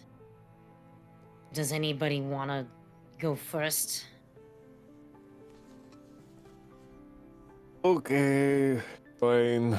I guess I'll pipe up.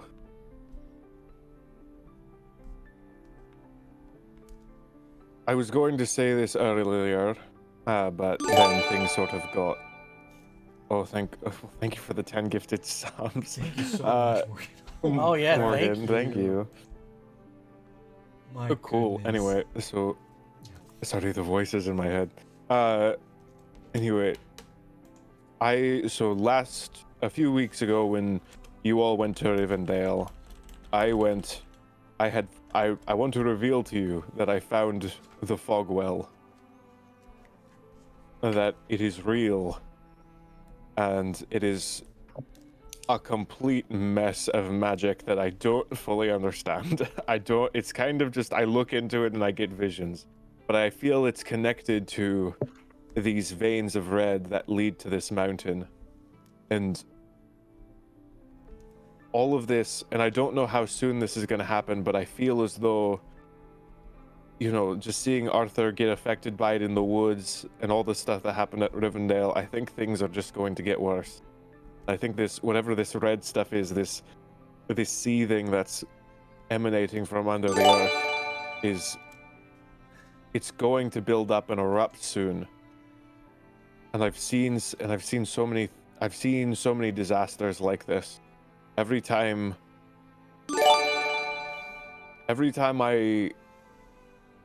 throughout my life, I've gotten to see many disasters like this, and it feels as though the pattern is continuing. And I think soon we are going to have to deal with a real problem of this seethe might be erupting out of the mountains soon, and that's going to be a big problem for not just Fogwell, but everyone in this county, maybe even the state, maybe even the whole continent. I don't know how far it's going to reach. The pressure is building.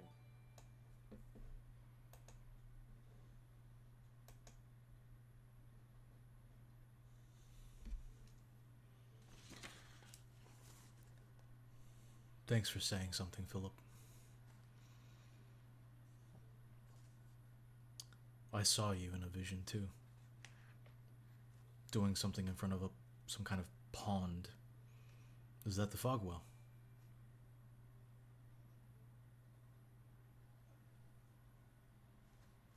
So, Oh, fuck.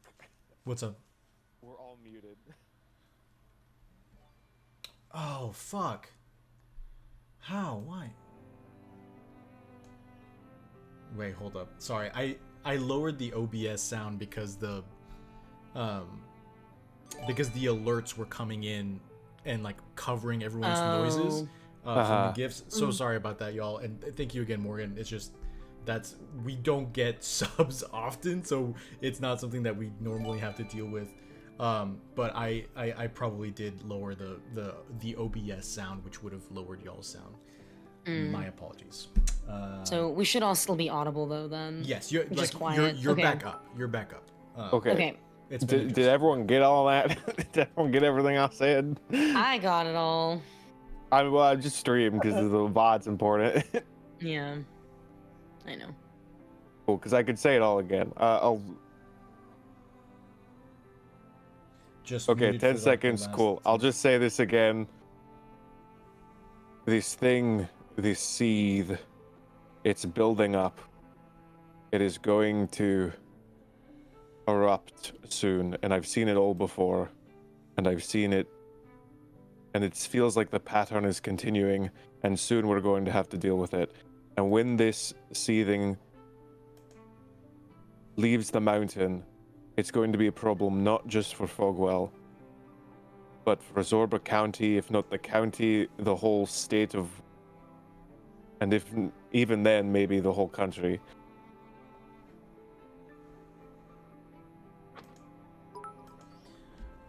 Well, I guess it might be time for me to come out of retirement.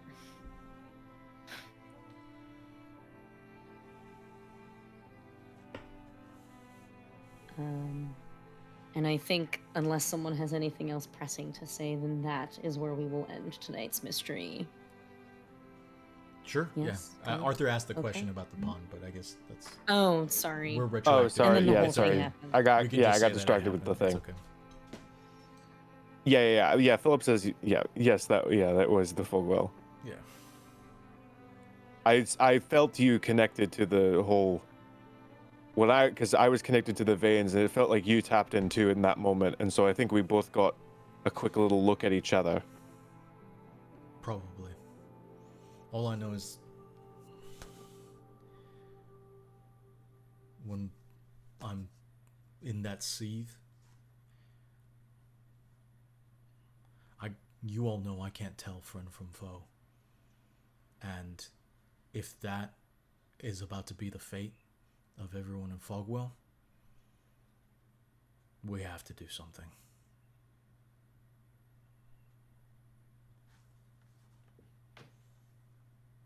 I agree.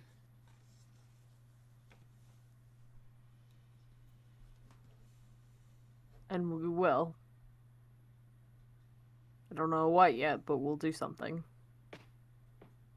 We have to.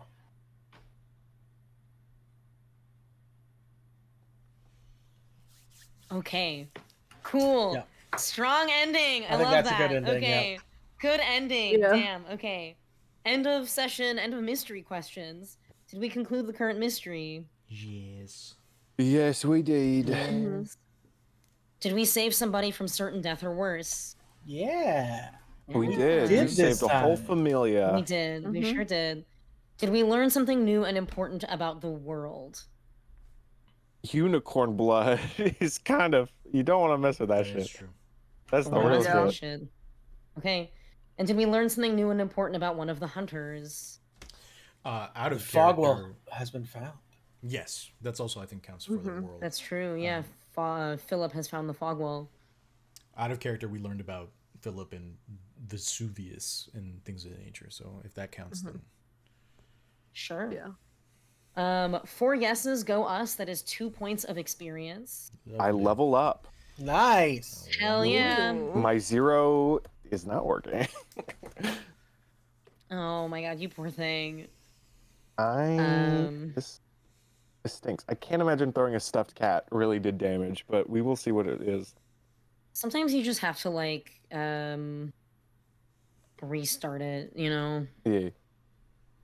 Okay, so now I need to figure out when the hell I'm leveling up. But anyway, that is all for when stream is over. Yeah. I think I still have to level Fig up, all things considered. Like, I just haven't, because it was me running this mystery. Okay. Outro, everybody. Thanks to everyone for sticking around, especially if you stuck around this late.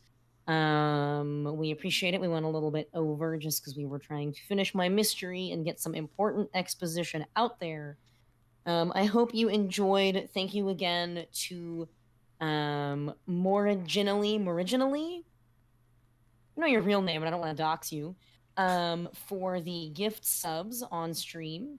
And I hope that everybody has a good night. I hope that you enjoy sleep, and that you eat good food, and that you drink water. Unclench your jaw. This is what happens when you've been DMing for 4 hours. Your brain stops working.